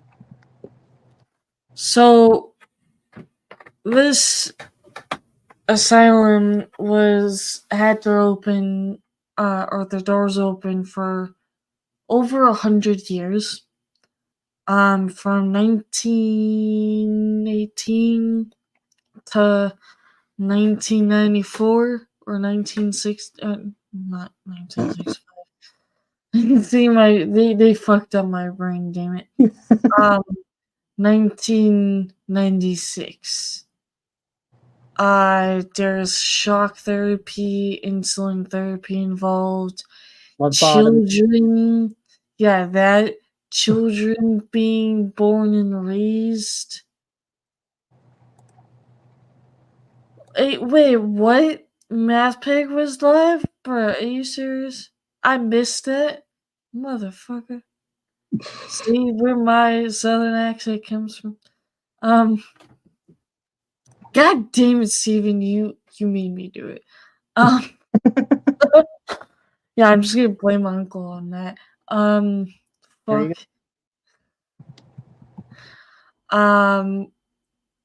Yeah, there was a Civil War that happened and they were being put in the hospital.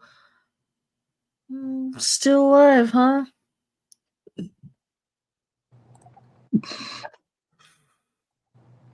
Oh my god. I'm fucking dead right now. I'm fucking actually seeing. Am I seeing a ghost right now? No, I'm seeing Math Pig with his wife and his roommate. Sitting all on one fucking chair. That's funny. I'm sorry. I've never thought I would ever see that happening, to be honest with you. Until yeah, until now. There was just even saying this one. There's a dude named Dean who's so innocent that he got murdered by two fucking dangerous people where I guess he tried to hang himself and these boys took him down, put his head under a fucking bed frame and jumped on it until it killed him. That one hurts, man. That really does. That's a brutal fucking way to go too. Yeah.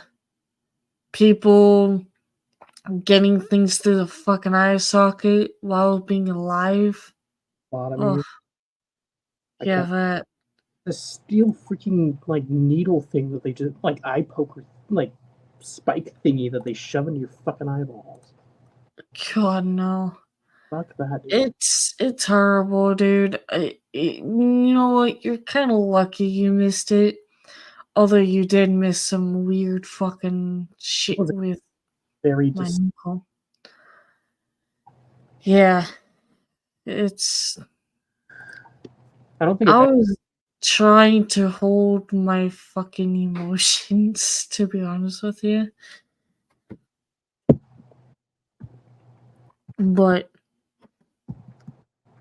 fuck, man.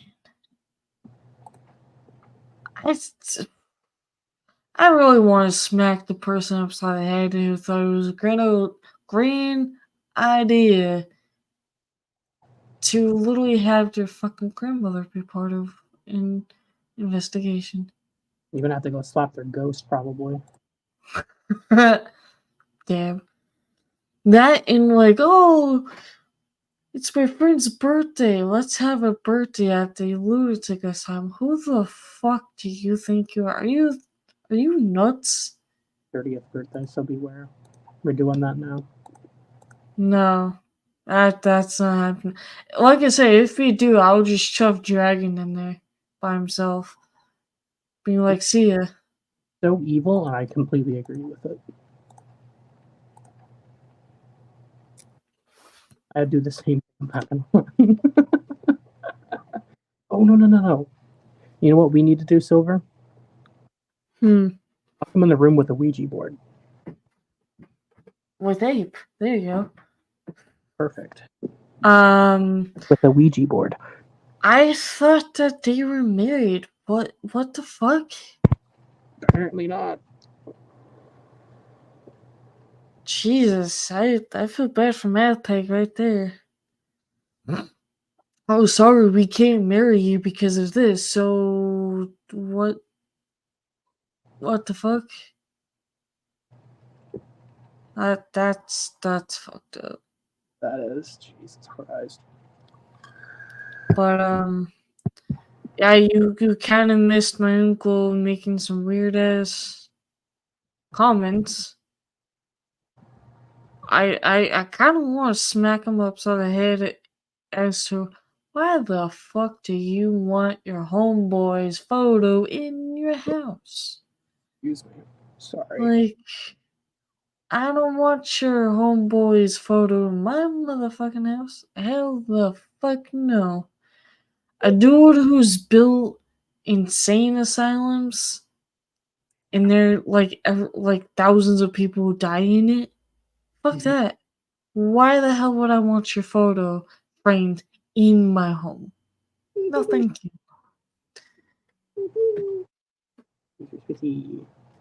Yes. So For the Booze is a podcast of made or run by my uncle and his wife, Megan. It's been a while, hasn't it?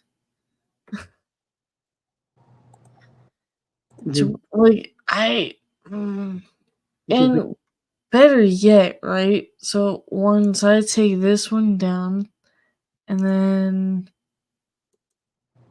I share. Excuse me. What the fuck?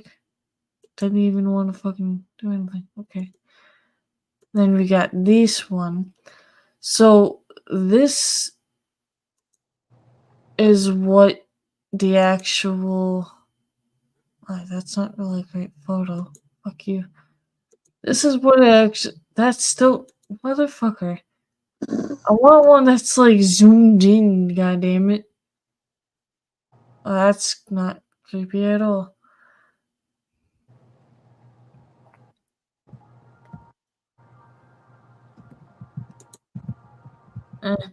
Well, you can kind of really see that.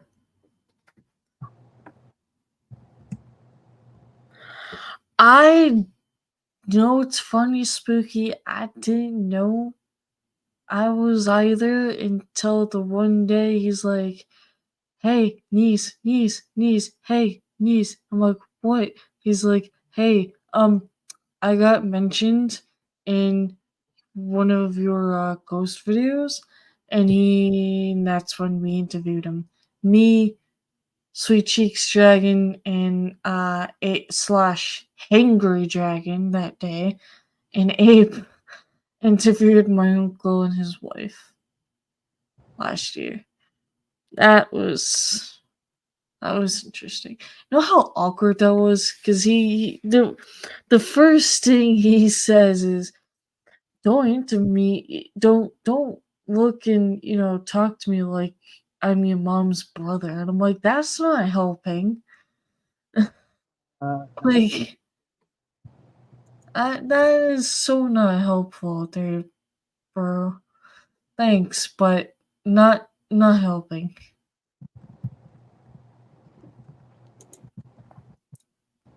So these are some photos of like the actual fucking place. I guess that's like supposed to be the layout, but you can barely fucking even see that. There's like not really great photos. Here's some rooms of how patients were in. What the fuck? Are those tubs that I'm looking at? What the fuck is that? That looks like straight up tubs with patients in them. What the fuck? I don't like that.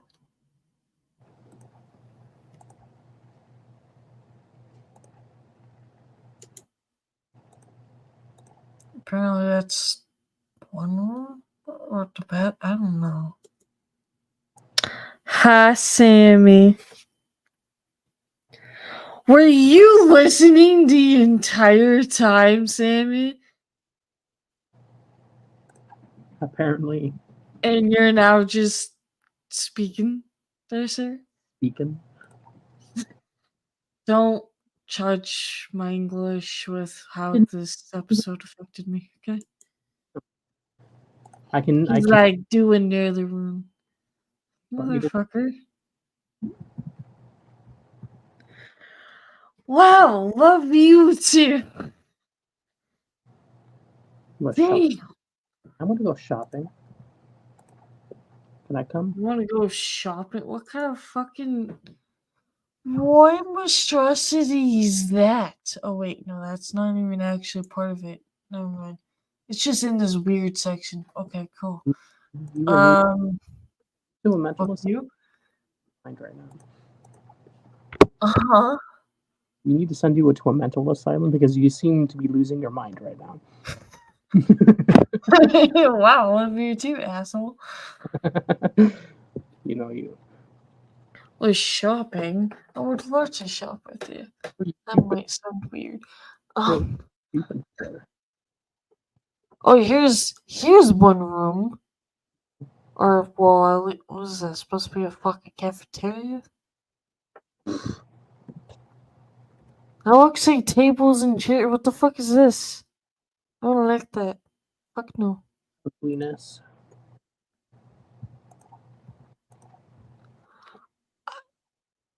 I really can't, like... Motherfucker. Do you... What? Not finished yet. I either need a shoe rack to do with a pile of shoes. Why, so I can smack you with one of them? Damn. No, you got to do it with the flip flop. Smack you upside the head with a flip flop? Oh god, that would hurt so bad. God damn. I mean, I have a pair, and they're pretty heavy. But damn, that would suck. Either that or cleats, which I don't know which one would hurt worse. I don't think no, I think the cleats are like more of a weapon, if you will. I mean, anything can be a weapon. I mean, Well, if you yeah, but doesn't the cleats have like those weird fucking things at the bottom? yeah, Yeah, run- that will probably. I don't want to accidentally kill him. Fuck. I mean, if you didn't you didn't have to hit him in the face, you could do it on the butt. Why? So his ass can have imprint of cleats? Yes. A holy ass. He said exciting stuff. I know. I have 4 pairs of flip flops. Oh my god. I'm fucking dead. I can't with you. I was gonna ask, did you want to be, part of the panel? But then you said that you're not done shopping, so I'm like, I guess that's a no instantly. I answered my own question, really. Oh, fucking hell. This is a 9. Is this a 9-minute video? No. I was asking you, you dorknut. You asked a question, so I answered. Oh, that's. What the fuck was that? Oh my god, that was the weirdest thing I've ever seen. What the fuck? No. Oh god, you froze for a second and your body was doing all sorts of weird shit. I'm sorry. It's.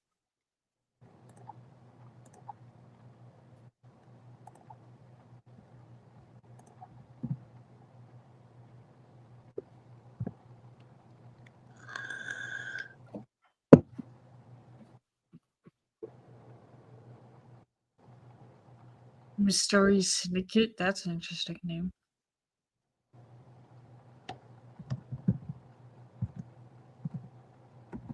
Wow.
Alright, yeah, you know what? I'm done with you. I don't need anything fucking more about that place. That's still fucked up.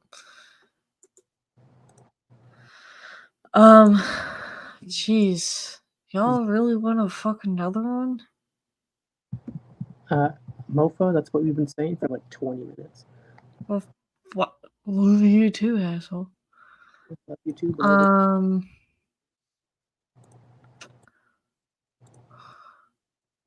I mean, there's one that's in PA. Ooh, PA, yeah. I live near there. Yeah. It's called the Smurl Family Haunting. Oh dear Jesus, that sounds insane. I mean, y'all wanted another one, so here we go. Prepare for your ears, as I forgot in the first place of how loud that these guys are. Fuck.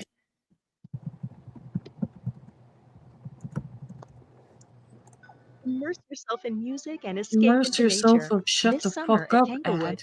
Don't That miss really sounded like Siri. for you.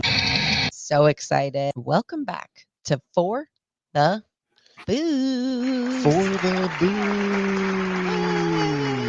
And this week, we are doing a listener suggestion. It's been a while. Yay, I'm so excited.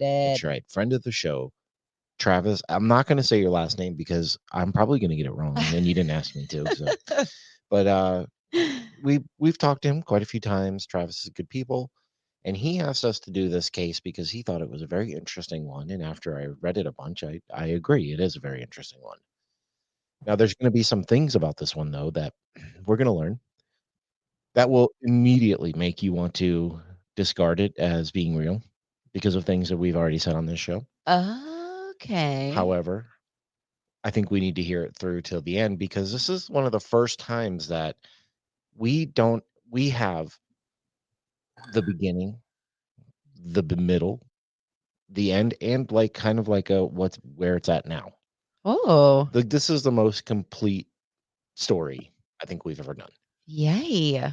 And And a little different too than our normal style of things. I don't think we have. No, we've done one other one, and actually, when I was doing the research, and it is added in here, it is very. It's compared to another case that we've talked about, Okay. which we're going to find out. I'm intrigued. But we're going to be headed to Pennsylvania. You ever been to Pennsylvania? I have. Have Yins been to Pennsylvania? I have. And the first time I ever heard someone say yins, I was literally like, I'm sorry, what did you just say? I've been to Pennsylvania, well, I think once. It was cool. I went to Pittsburgh once. I went to Ligonier. I believe that's how you say I have it. no idea where that is. It was a very small place. It was a nice little town, though. I enjoyed it. But we are going to go there, and we are going to talk about the family haunting of the Smurl family.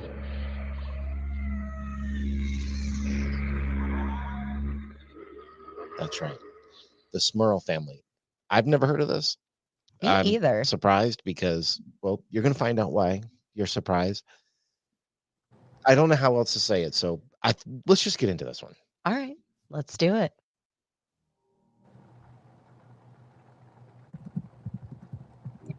West Pittston is a borough in the greater Pittston area of Luzerne County, Pennsylvania, United States.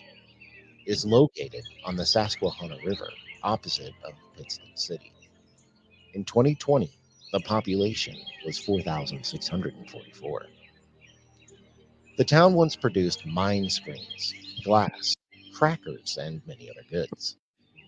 West Pittston rose to national attention in September 2011 when catastrophic flooding caused by the remnants of Tropical Storm Lee left much of the borough underwater.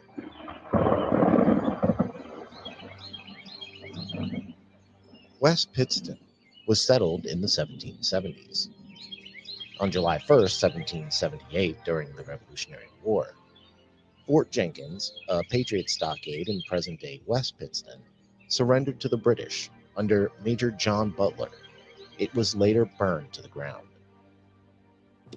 On July 3rd, the Battle of Wyoming was fought only several miles outside of West Pittston. It was incorporated as a borough in 1857. The West Pittston Police Department was also established that same year. West Pittston was the home of Company D, 1st Battalion, 109th Infantry Regiment, which is part of the 28th Infantry Division. 2 bridges were constructed over the Susquehanna River, connecting Pittston City and West Pittston. In 1914, the Penn Bridge Company constructed the Water Street Bridge. Today, the Water Street Bridge Firefighters Memorial Bridge is illuminated by fiber optic cable. The colors of the lights can be changed manually to reflect holidays and local sporting rivalries. In 1928, a parallel bridge, the Fort Jenkins Bridge, was constructed north of the Water Street Bridge. The Fort Jenkins Bridge, which was later renamed to Dale J. Cridlow Memorial Bridge, is part of U.S. Route 11.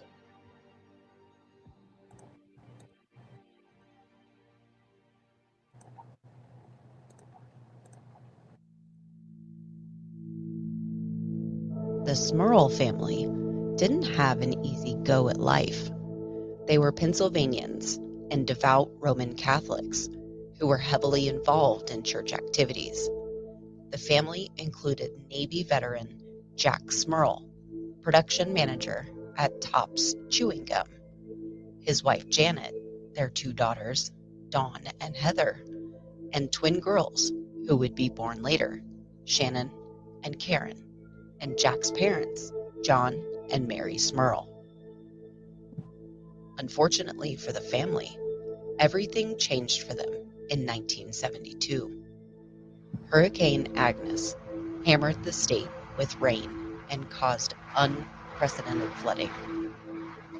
The Smurls' homes were decimated, so they relocated to a nice 2-story duplex on Chase Street in the small, middle-class borough of West Pittston in Luzerne County. Agnes was one of the largest June hurricanes on record. As the front approached, a depression formed over the Yucatan on the 14th and moved eastward into the northwest Caribbean Sea. The system strengthened into a tropical storm during the night of the 15th and a hurricane on the 18th as it moved northward into the Gulf of Mexico. Moving into the Florida Panhandle as a hurricane, the system quickly weakened into a tropical depression as it moved through Georgia on the 20th. A significant trough in the westerlies approached Agnes, which led to a second low developing west of Agnes. The two cyclones moved in tandem and strengthened, with Agnes regaining tropical storm strength over North Carolina and moved offshore of Norfolk, Virginia. While just offshore of New Jersey, Agnes became a strong tropical storm again before it swung back inland near the western tip of Long Island, becoming absorbed into the extratropical cyclone over Pennsylvania soon after.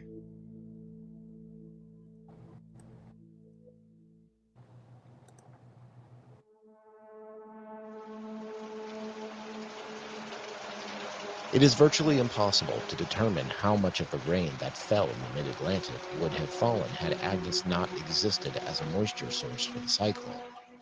But Agnes was likely a major player in the rain event that ensued. This torrential rain followed the abnormally wet May weather in the middle Atlantic states and set the stage for the subsequent major flooding. The record-breaking floods occurred in the middle Atlantic states in late June and early July 1972. Many streams in the affected area experienced peak discharges several times the previous maximum record. Estimated recurrence intervals of peak flows at many gauging stations on major rivers and their tributaries exceeded 100 years. The suspended sediment concentration and load of most flooded streams were also unusually high. The widespread flooding from the storm caused Agnes to be called the most destructive hurricane in the United States history, claiming 117 lives and causing damage estimated at $3.1 billion in 12 states. Damage was particularly high in New York, Pennsylvania, Maryland, and Virginia.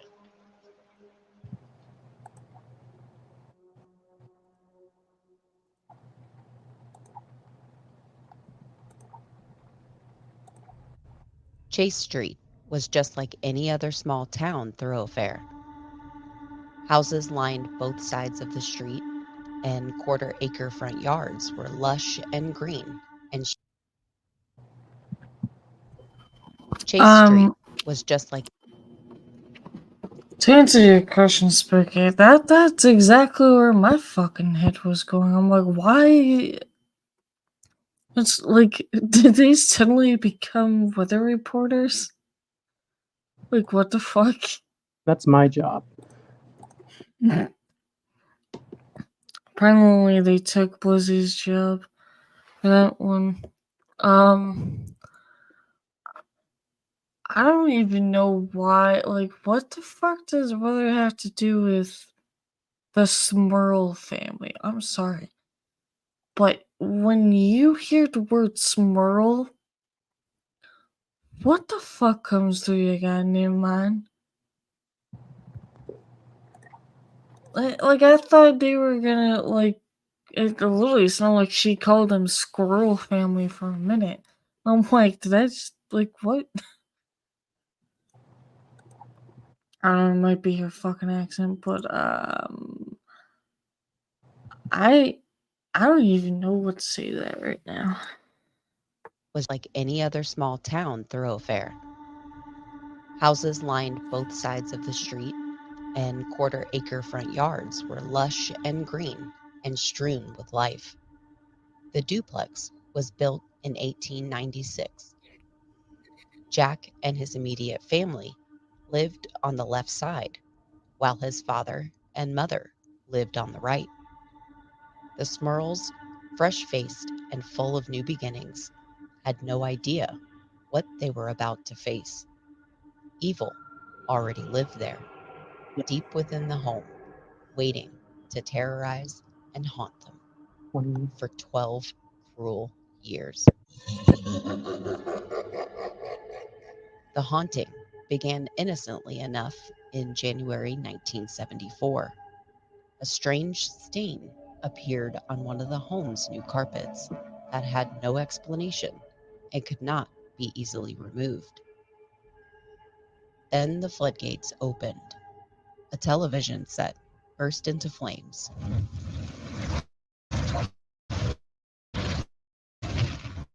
Pipes continued to leak despite being resoldered. The new sink and bathtub were unexplainably scratched. In 1975, Dawn, the oldest daughter, began telling her parents she saw people floating around her bedroom. What the fuck?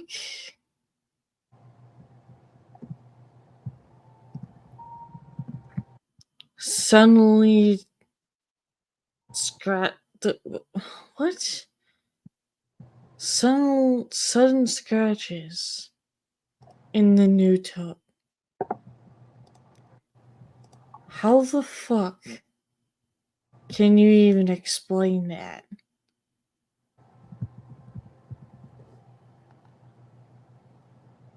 That's a little weird. But also, hearing your daughter say, "Oh, by the way, I've been seeing floating people in my room." That's lovely to hear from your child, right? Oh, hell yeah, let's do it. This activity may be reminiscent to listeners who know the story of the Pritchards and the Black Monk. What? Just like the Smurls, the Pritchards also experienced strange figures, leaking pipes, and inexplicable mini disasters. In What What, addition, scratches too two in the other tub? infamous hauntings, the Perrin family and the Hodgson family, both had several daughters. Is it possible that the number and gender of children could also be a factor in these kinds of hauntings? In 1977, after years of intermittent and easily overlooked experiences, the phenomena inside the home began to intensify. In addition, the family also began hearing footsteps. Other incidents, like unplugged radios blaring music, cold spots randomly appearing, drawers being angrily opened and closed, also plagued the home. There were reports of a permeating aroma of rot around the home as well. Ugh. Furthermore, Jack began to feel an unseen hand caress him, and the consistent feeling that he was being watched. That In could be 1985, the activity sparked into an all-time high. During this time, Janet gave birth to the twins, Shannon and Karen, Oh, fuck that. which only seemed to further increase the activity. 'Cause they're Scratches began twins. appearing on the family members. The walls would rattle, and the dog and Janet experienced levitation. Jack's parents, the elder Smurls, often heard insults, screams, and other loud noises.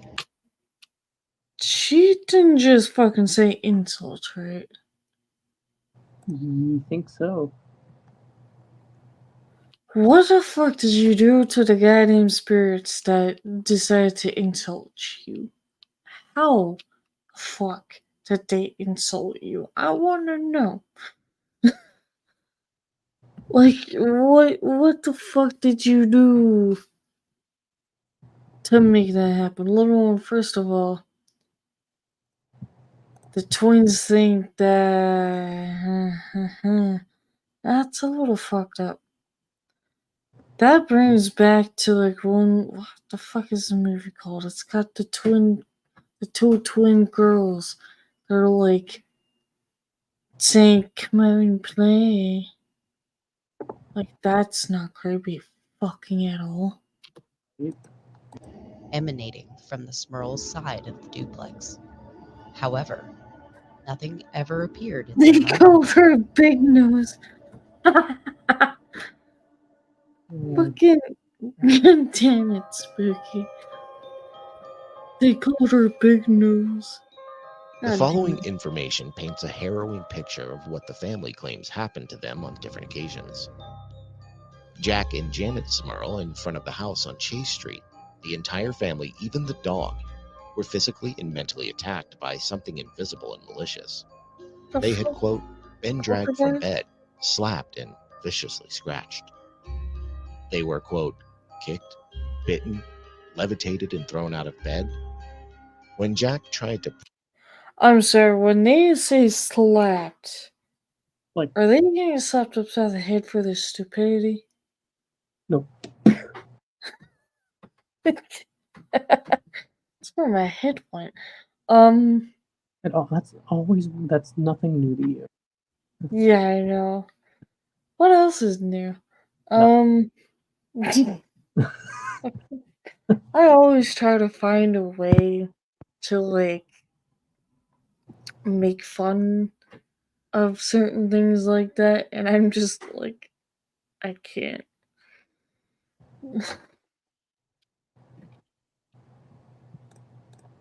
I'm dead.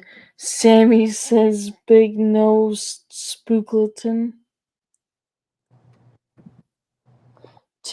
Yes, that's what I was thinking of was the fucking Shining when they were mentioning the two twins being born and the energy and whatnot was escalating. That's what I was thinking of was the motherfucking Shining. It's like what like nah the fuck. to pray with the rosary, quote, a demon dragged him from his bed. Some members of the family were pushed or tossed downstairs. Their 75-pound German Shepherd was regularly abused by the unseen entity and was picked up and, quote, slammed against walls. Oh my god. Jack Smurl was reportedly violated by a presence like an, quote, old woman with a young body. Her eyes were red and her gums were green, A unquote. hag, that's Some a hag, sources I describe think. the entity's body being covered in scales and pus. No. Janet had Wait, been no, yeah, assaulted in that bed is a by an hag. unseen force, and their oldest daughter was allegedly touched in the shower. Ugh. Strange, ungodly Remember screams and creepy some groans big no. tormented What them. the fuck, Spooky? Hoofbeats, quote, with a goat-like clatter, unquote, ran up the walls. Pigs snorted and grunted. Disembodied footsteps trekked up and down the stairs. Voices called their names when no one was around. Pause real quick. Banging occurred on walls and You know the name Janet? Mm. That's from the Conjuring 2, by the way, which is based off of that experience, by the way. Kind of figured as much. Yep.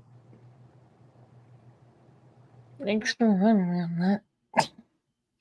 Yeah. Yep. Also, Spooky, are you trying to get slapped by Sammy with a flip flop? Wait, what is happening right now? Spooky said, "Remember Sammy Big Nose," because Sammy's name is Remember Sammy Jenkins. Oh my god. Yeah. No comment. Yeah, that's Pig snorted up and down the stairs. What the actual fuck? Yeah, I don't know what to say to that either. That was a little too fucked weird. Like, what kind of fucking entity? Like, what? The old woman one sounded like a hag, but like, two pigs snorted up and down the stairs. Are they fucking okay? Like, what? I have no comment towards it at all. And ceilings. The family saw unexplainable things like, quote, formless ghostly glows, unquote. Shadow people passed through the walls and ceilings.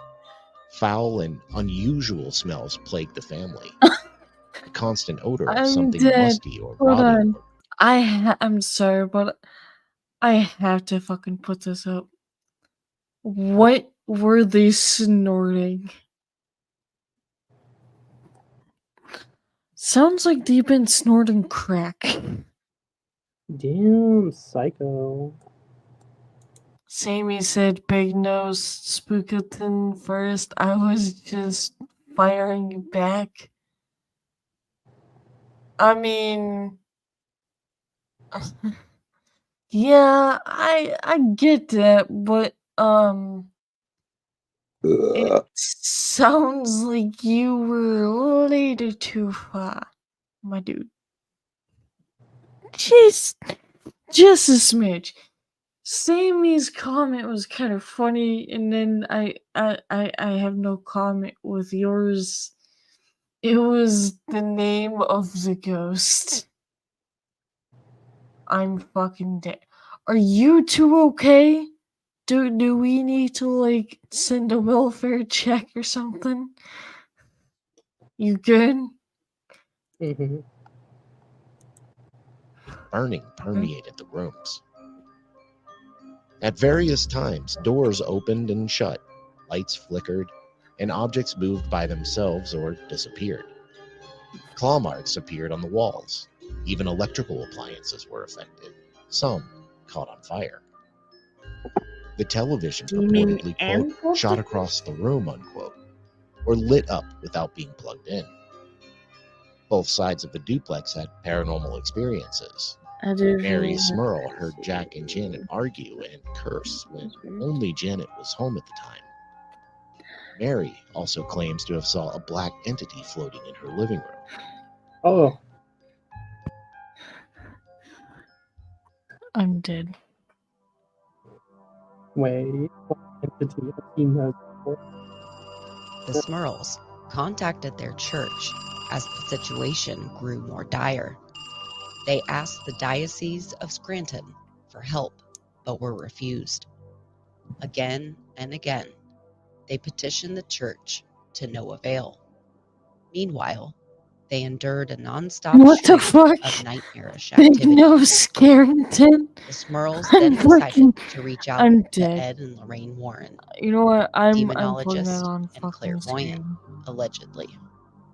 Allegedly. The Warrens were Roman Catholics who founded the New England Society for Psychic Research in 1952. The Society's purpose was to investigate hauntings and paranormal activity around the world. They are said to have investigated over 10,000 cases, some quite well known. Amityville, the Perrin farmhouse, also known as the Conjuring, etc. You The couple called it. never charged families or individuals for investigations. There are claims that sometimes the Catholic Church discreetly asks the couple to investigate hauntings. In 1986, the Warrens, along with nurse and psychic Rosemary Frua, investigated the Smurl duplex for over 8 months. The Warrens declared. I'm sorry, she said Rosemary threw up? That sounded like she was gonna say Rosemary threw up. What the fuck? This is already weird. The house was, quote, haunted by 3 minor spirits and a powerful evil demon. The Warrens, after The way countless she attempts, made the found no voice. spiritual reason why God. the family was targeted. They, quote, could only surmise that the demon must have been dormant, possibly for decades, and had arisen to draw on the emotional energy generated by the girls' the 4 daughters' entrance to puberty. What? And this is where we're going to stop and take a break. But how do you feel about this story so far? Yeah. I feel like it could be something, and then we pull the Warrens in, and there's just Well, that's what I a was. lot of things going on here That's so what I far. was talking about earlier about Right. you'll want to write it out because it's Sled and Lorraine Warren, and unfortunately, we've already said how we feel about the Warrens on this show. I mean, you definitely have for sure. I mean, I don't feel I don't bad. disagree with a lot, but I feel like the beginnings of the Warrens was But this isn't even the intention beginnings. This is for 30 things. years in. I know, I get that. You know, if they started in 52 and this is taking place in the mid 86. 86, Yeah. you're talking like 30 something years in. It's just crazy to me that the claims are so close to the Pritchard family that we talked Yes. about. It's almost one for one. It is almost everything that we heard about in their story, with maybe a few extras in this one, which is why I I'm haven't heard surprised of any we never heard of it. slime in this one dripping from the ceilings No. and walls. No, So we haven't. But, bonus. but their dog's getting pretty beat up. Yeah, that's not okay, dude. Like what? The dog? It really just it just baffles me how close it is to the Pritchard family. But we do have to take an ad break, and when we get back, where there's so No much ad more to breaks the for story you. that even happens after the story, That because not makes everybody, even back in the day, agreed with this or bought into this story. Okay. But we got to find out a few more things first. So right. away we go. Who the fuck? Immerse yourself. And now, Booze Crew, back to this wild ride of an episode.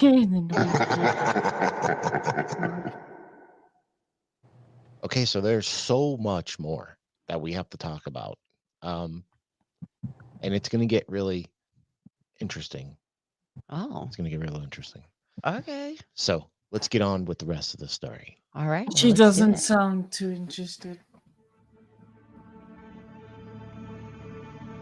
The Warrens confirmed that there were indeed 4 entities attached to the house, and that these were the ghosts of a kindly old woman, a psychopath, a man identified as Patrick, who, in fact, murdered his wife and her lover in the same house, and a demon. This demon, with a suit, hat, and long fingernails, who always walked hunched over, was just the entity that Janet and Mary claimed to have seen some time ago, and who was in charge of controlling the rest of the spirits, whom it forced to mistreat the Smurl family. Ed and Lorraine Warren prayed fervently through the house and tried to provoke the entity with a crucifix, holy water, and scriptures. The goal was to draw out the demon in order to expel it, but the situation worsened. The Warrens then contacted Father Robert McKenna, quote, a Vatican-mandated exorcist. McKenna conducted 2 exorcisms and over 50 Catholic masses, all unsanctioned by the Church. The rites were unsuccessful and instead seemed to enrage the enemy further, making the situation even worse. Sources differ some, especially with regard to dates and assistance. During this time, several members of the family reported being sexually violated or otherwise made ill by the entities. According to Helly Starr, quote, Janet said she had been sexually assaulted by the shadow she had seen. One of the twins, Karen, suddenly fell ill and nearly died from this inexplicable infection. And Dawn, the second twin, she was also claiming to have been sexually assaulted by the entity. Janet and her mother-in-law had traces of beatings and bites all over their body. Sometime into 1986, the Smurls were frayed to almost nothing. In a fit of depression, they contacted the media, hoping to find someone who could, quote, make it all go away. Their story became a media firestorm and stirred the Scranton Diocese to take some kind of action. They sent a priest to spend a few nights in Jack's left side of the duplex. The priest experienced no paranormal activity, and though the family pleaded for him to stay, he left the home. According to Janet Smurl, the demon hid when religious figures visited. Family was crestfallen. McKenna performed a third exorcism, and the activity abated for a few months before the ominous entity floated around again. Priests and prayer groups from other churches came and offered support, but like a roller coaster, the activity decreased for a short time, then returned worse than before.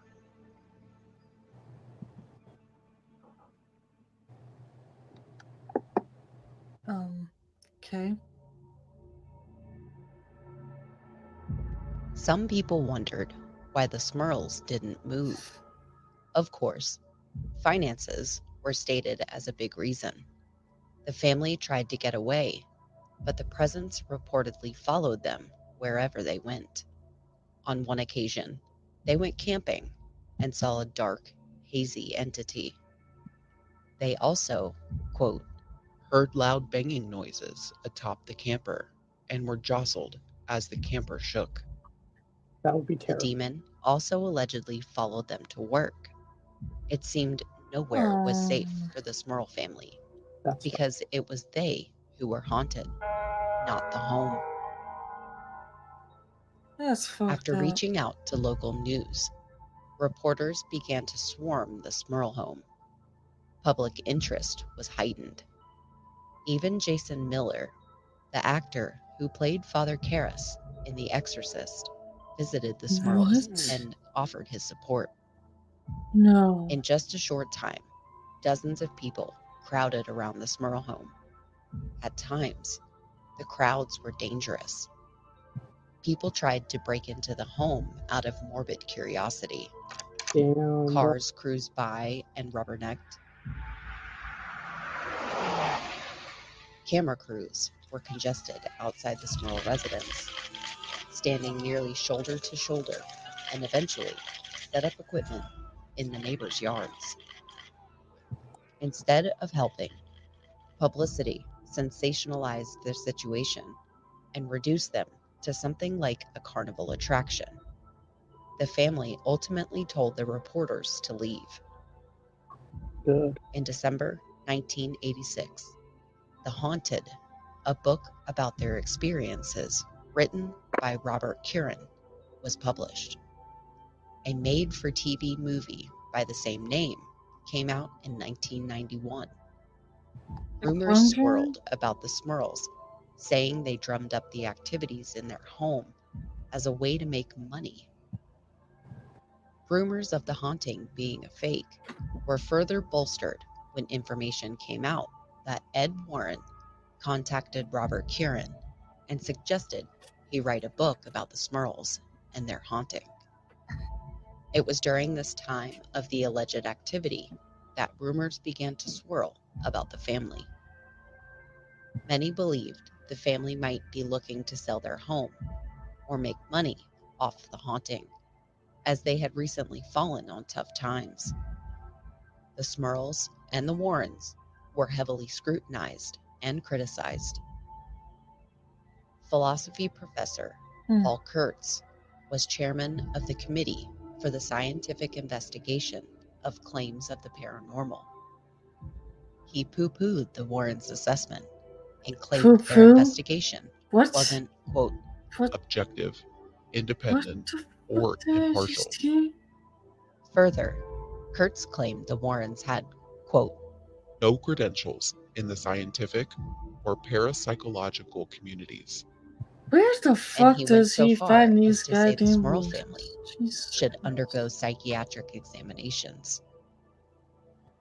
After the Smurls went public, Kurtz gathered investigators and offered to inspect the home, but both the Smurls and Warrens rebuffed them.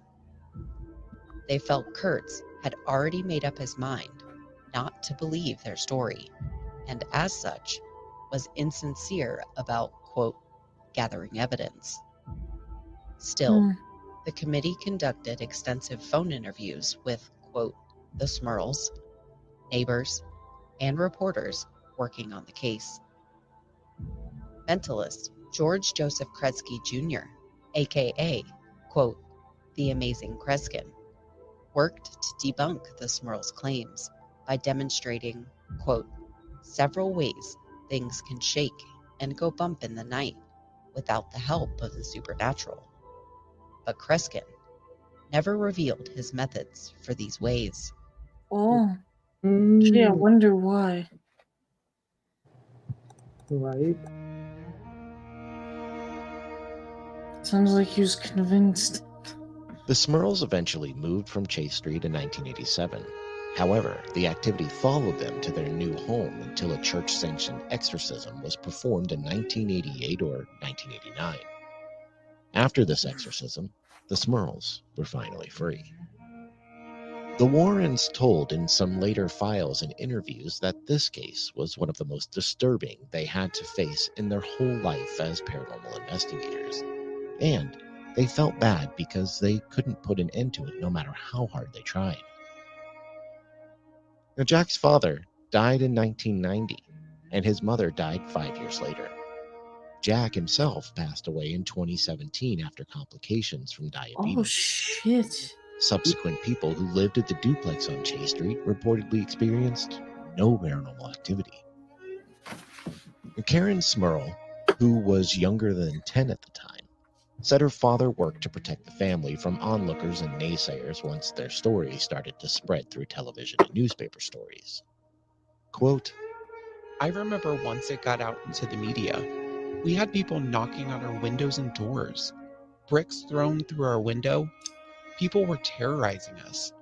He was scared too, but he was always the tough one, she said. She remembered one day while reporters and curious neighbors swarmed their front yard. Her father and grandfather sat on the front porch, holding their rifles.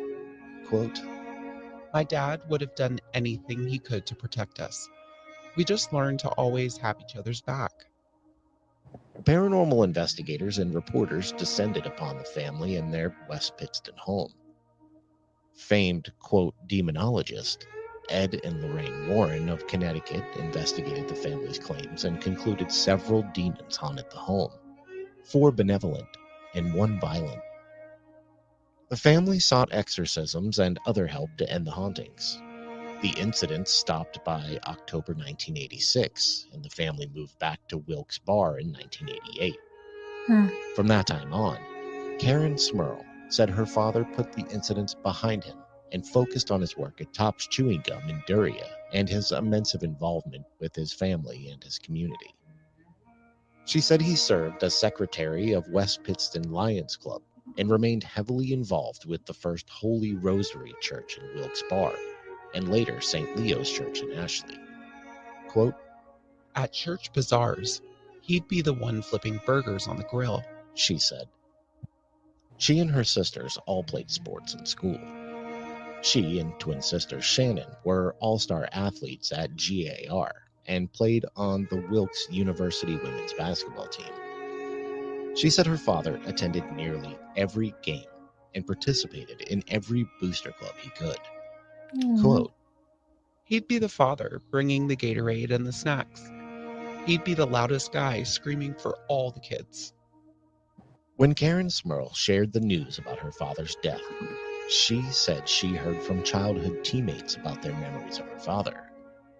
Sherry Andrzejewski called Jack Smurl the team's, quote, biggest fan, who often gave her rides to games and cheered her on.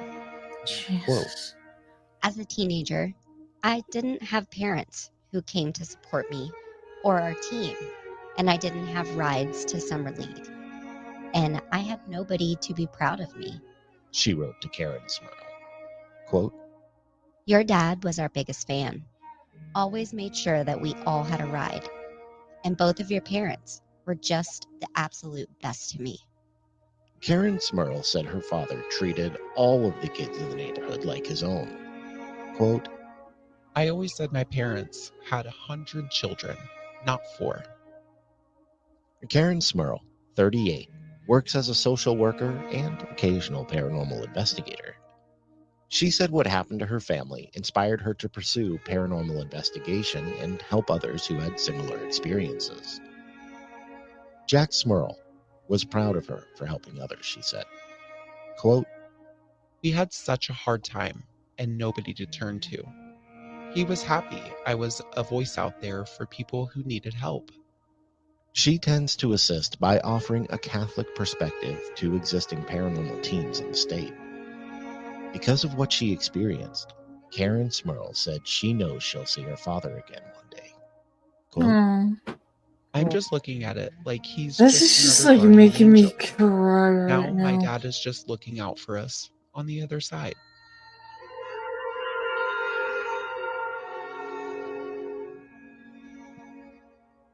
and that is the story of the Smurl family. The Schmiegel The family. Well, the listeners aren't going to get that reference. We're I know. not making fun of the family. We're not. We're making fun of Megan's inability to say their name. Yeah, it was it It'll was rough. it'll be edited out, but she had a few different variations of the name. I did. But that's The the Schmerls. that's the Smurl family, and it's a very interesting story because I'd never heard of it, and it mimics so closely to the Pritchard family, which I probably would have said about this one had we did the Pritchard family second. Right. But No, absolutely. It really does. There are just so many specific similarities in both of them that it's just hard to not see it if you know both stories. And now we do. yeah, it's I think this one kind of takes it a step further, honestly, though, because there's a lot of talk about like sexual assault in this one. Yeah. Um, That was a little rough. it's uncomfortable. It's really uncomfortable to talk about because they're children, Like so young children, like young children. no, I did go to the internet to just see what kind of videos and stuff I could find about this. It's really all just Ed and Lorraine talking about it. Oh, movie to be this story. What the? Really? Yeah. Interesting. It's Oh, so nope, different from the okay. parent family. I was trying to pause it, but I don't know why I think something fucked up my fucking spacebar because I don't know what the hell that was all about, but okay. Wow, that's huge. To have a father like that. Mm-hmm. I mean, I'm beyond happy that they were able to like move on and get away from that for the rest of their lives, but like, fuck, dude. This is like twice that my emotional reactions have came out. Emotional damage. Emotional damage. I have no what else to really say to that. Yeah, really. Say to that. That's insane. Like, fuck, dude. Even process that shit. I don't know. I mean, I'm still kind of laughing because, well, so earlier Sammy said, as opposed to a powerful good demon? Like, question mark? Because they mentioned that it's got a hat and whatnot, and I'm just like, what the? Was it a fucking demon butler? Like, that's what it sounded like to me. Well, that's one way to describe it. Goddamn. I mean, how else can I really fucking describe it? I'm not really wanting to know the rest of that because like it's like it's so deep, but like My fucking nerves right now are so intense. I'm like trying to fucking sit still the entire time, and it's like, now I'm gonna shoot some pain and like fucking everywhere that you have. Like, I literally feel like Hulk just came at me and just threw me onto the ground more than once. Flip flopped me onto the floor. For real. Like, it's my back, it's my fucking legs, the back of my calf, my knees, my tailbone. It's pretty bad. Even earlier, before we moved to like another episode, I swear that my freaking right hand, I felt like I had no strength to it. Now I have it back. So I don't know what the fuck that was all about. Yeah, I would have no fucking idea, my dude. I don't know either. What did you think about there, Sammy? Unless you're still shopping for a shoe rack. I can't help it. Okay, I mean, this is how I've been made, if you will. when you get into topic, when you get into the storage room in the house, ignore everything that you see on the wall. Should I be fucking worried? No, you're gonna be. No, you shouldn't be worried. You should be concerned. Oh boy. It's funny though. I had to. Oh god, this is so fucking many of these. Fucking Oh boy, oh boy, oh boy. Well, whatever you're about to, so just get over it. No. love you too. I was gonna say that Ape is going to be live. I don't know if he realizes he's got a thing scheduled. He's got a thumbnail that says your entire family is stupid. Well, that And in the title says you mother effers are peeing me off. Peeing you off? What? peeing you off, sir. I'm now more worried about that, to be honest with you. That's something I never thought I would hear in my life. What did you think about that nice family that had the butler demon? Hashtag boo. Fucking hell. Dicks and shits. No comment. Same. Whatever is on the wall is not to be touched. Or we'll cut You say that almost like everything's not to be touched. Wait, what? Last time you said something it's not to be touched is like all the chests on a different wall, and I'm like, how many fucking walls of chests are not to be touched? The fuck? I covered an entire something really different, and they're not to be touched. Jesus. Well, I mean, Okay. Actually, you know what? I'm just gonna do this. I'm just gonna take a screen in case it changes. Yeah, I'm gonna cut people's hands off if this room is touched. Okay, cool. I got that die. Do you? What's that music that I'm hearing? Wait, what? I'm hearing music from your background. That's my Minecraft dudettes. Jesus, that sounded like that fucking unicorn music box. That's what it sounds like. Box. It's just music from Minecraft. Jesus Christ. That ain't creepy at all. You're not creepy. Oh wait, no, you're hella creepy. You're welcome. Yeah, thanks. Smart ass.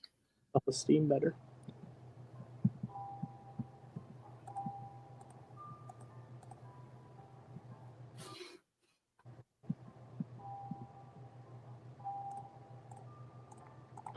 You know what? As a matter of fact, since I asked that question to Sammy, I feel like he's now writing a book.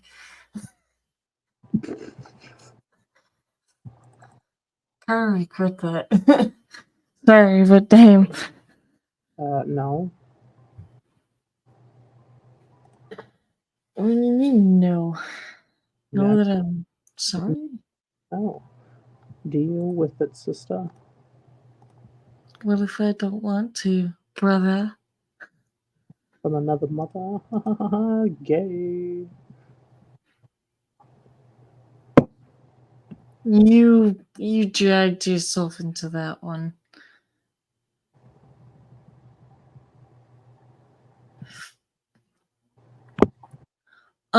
Also, here's another question for you, Sammy. Did you get my text at all today? Or last night? Smelled mine. No, because I sent him a text of what I sent to, you know who. I'm gonna take these ones.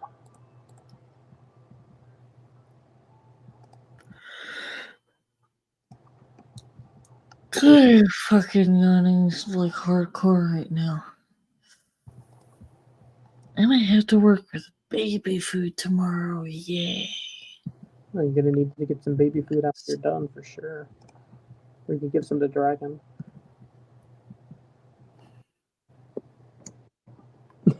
Just buys baby food like, hey Dragon, here you go, happy birthday. What do you mean I didn't, sir?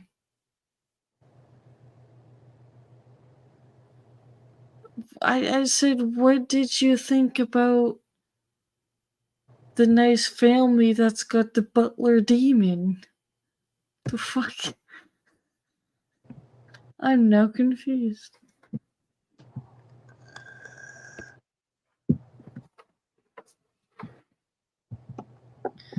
Smart ass.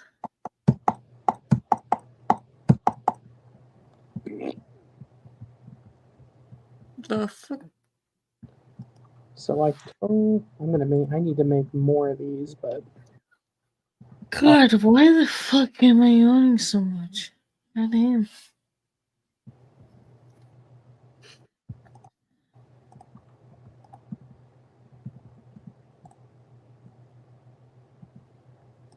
What the fuck was that? I have no idea. My brain is like running on like fumes a little bit and a little bit of caffeine at the same time. So you just gotta deal with it, sister. So essentially your brain just died? Essentially, yeah. It doesn't know what it wants to do. Oh my god, I forgot there's art everywhere. No, we're just gonna get rid of all of this.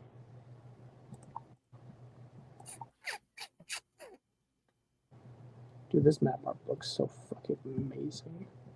People are just jelly. Yeah.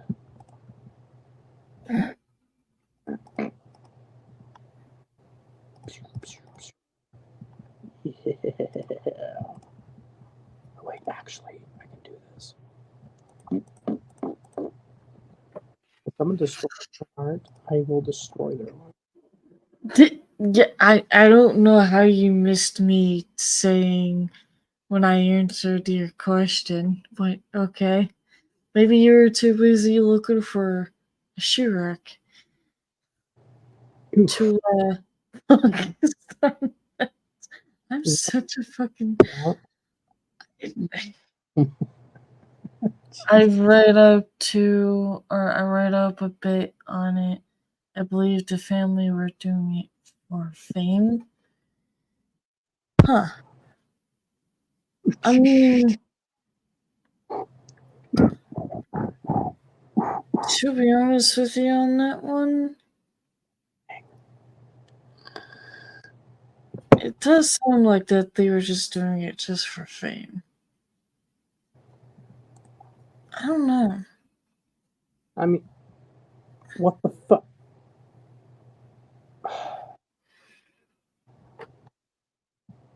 No, I'm gonna.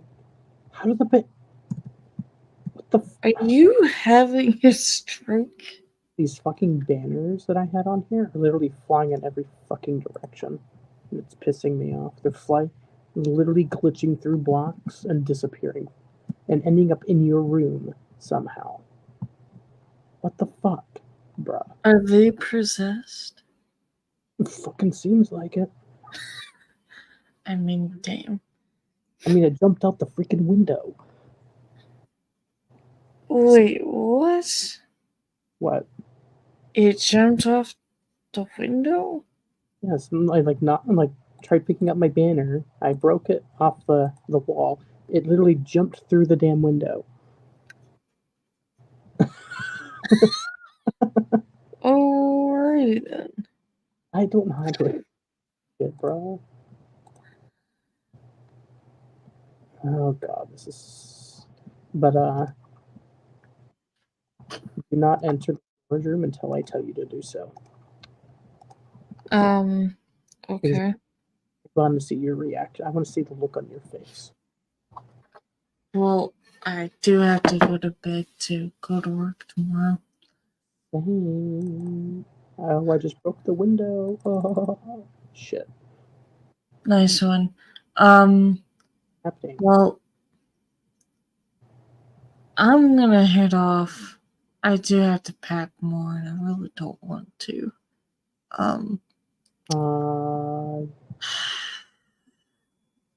Yeah, just letting you know, one of the windows decided to disappear.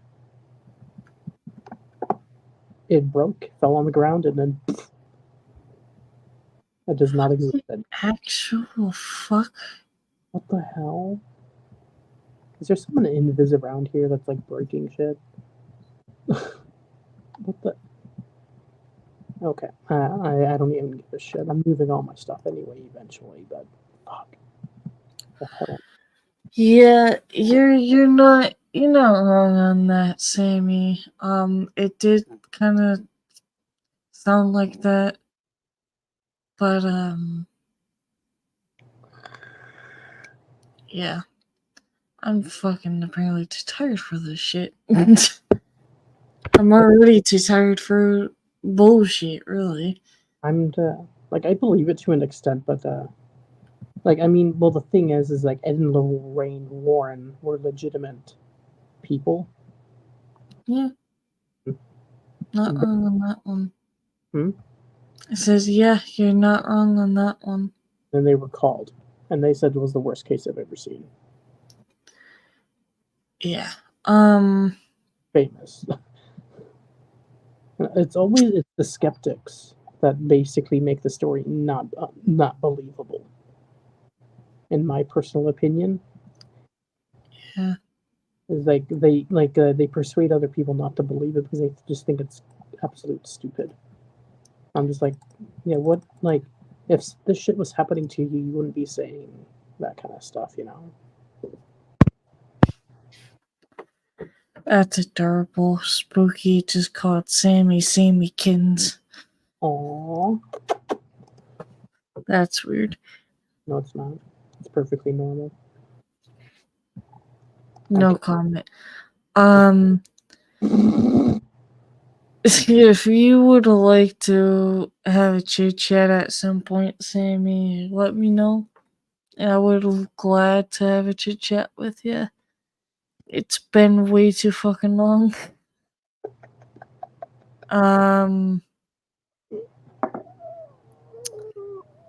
Let's just say I don't know if you've seen my video from earlier that I uploaded. Some shit happened. And I had to do what I had to do. So, other than that,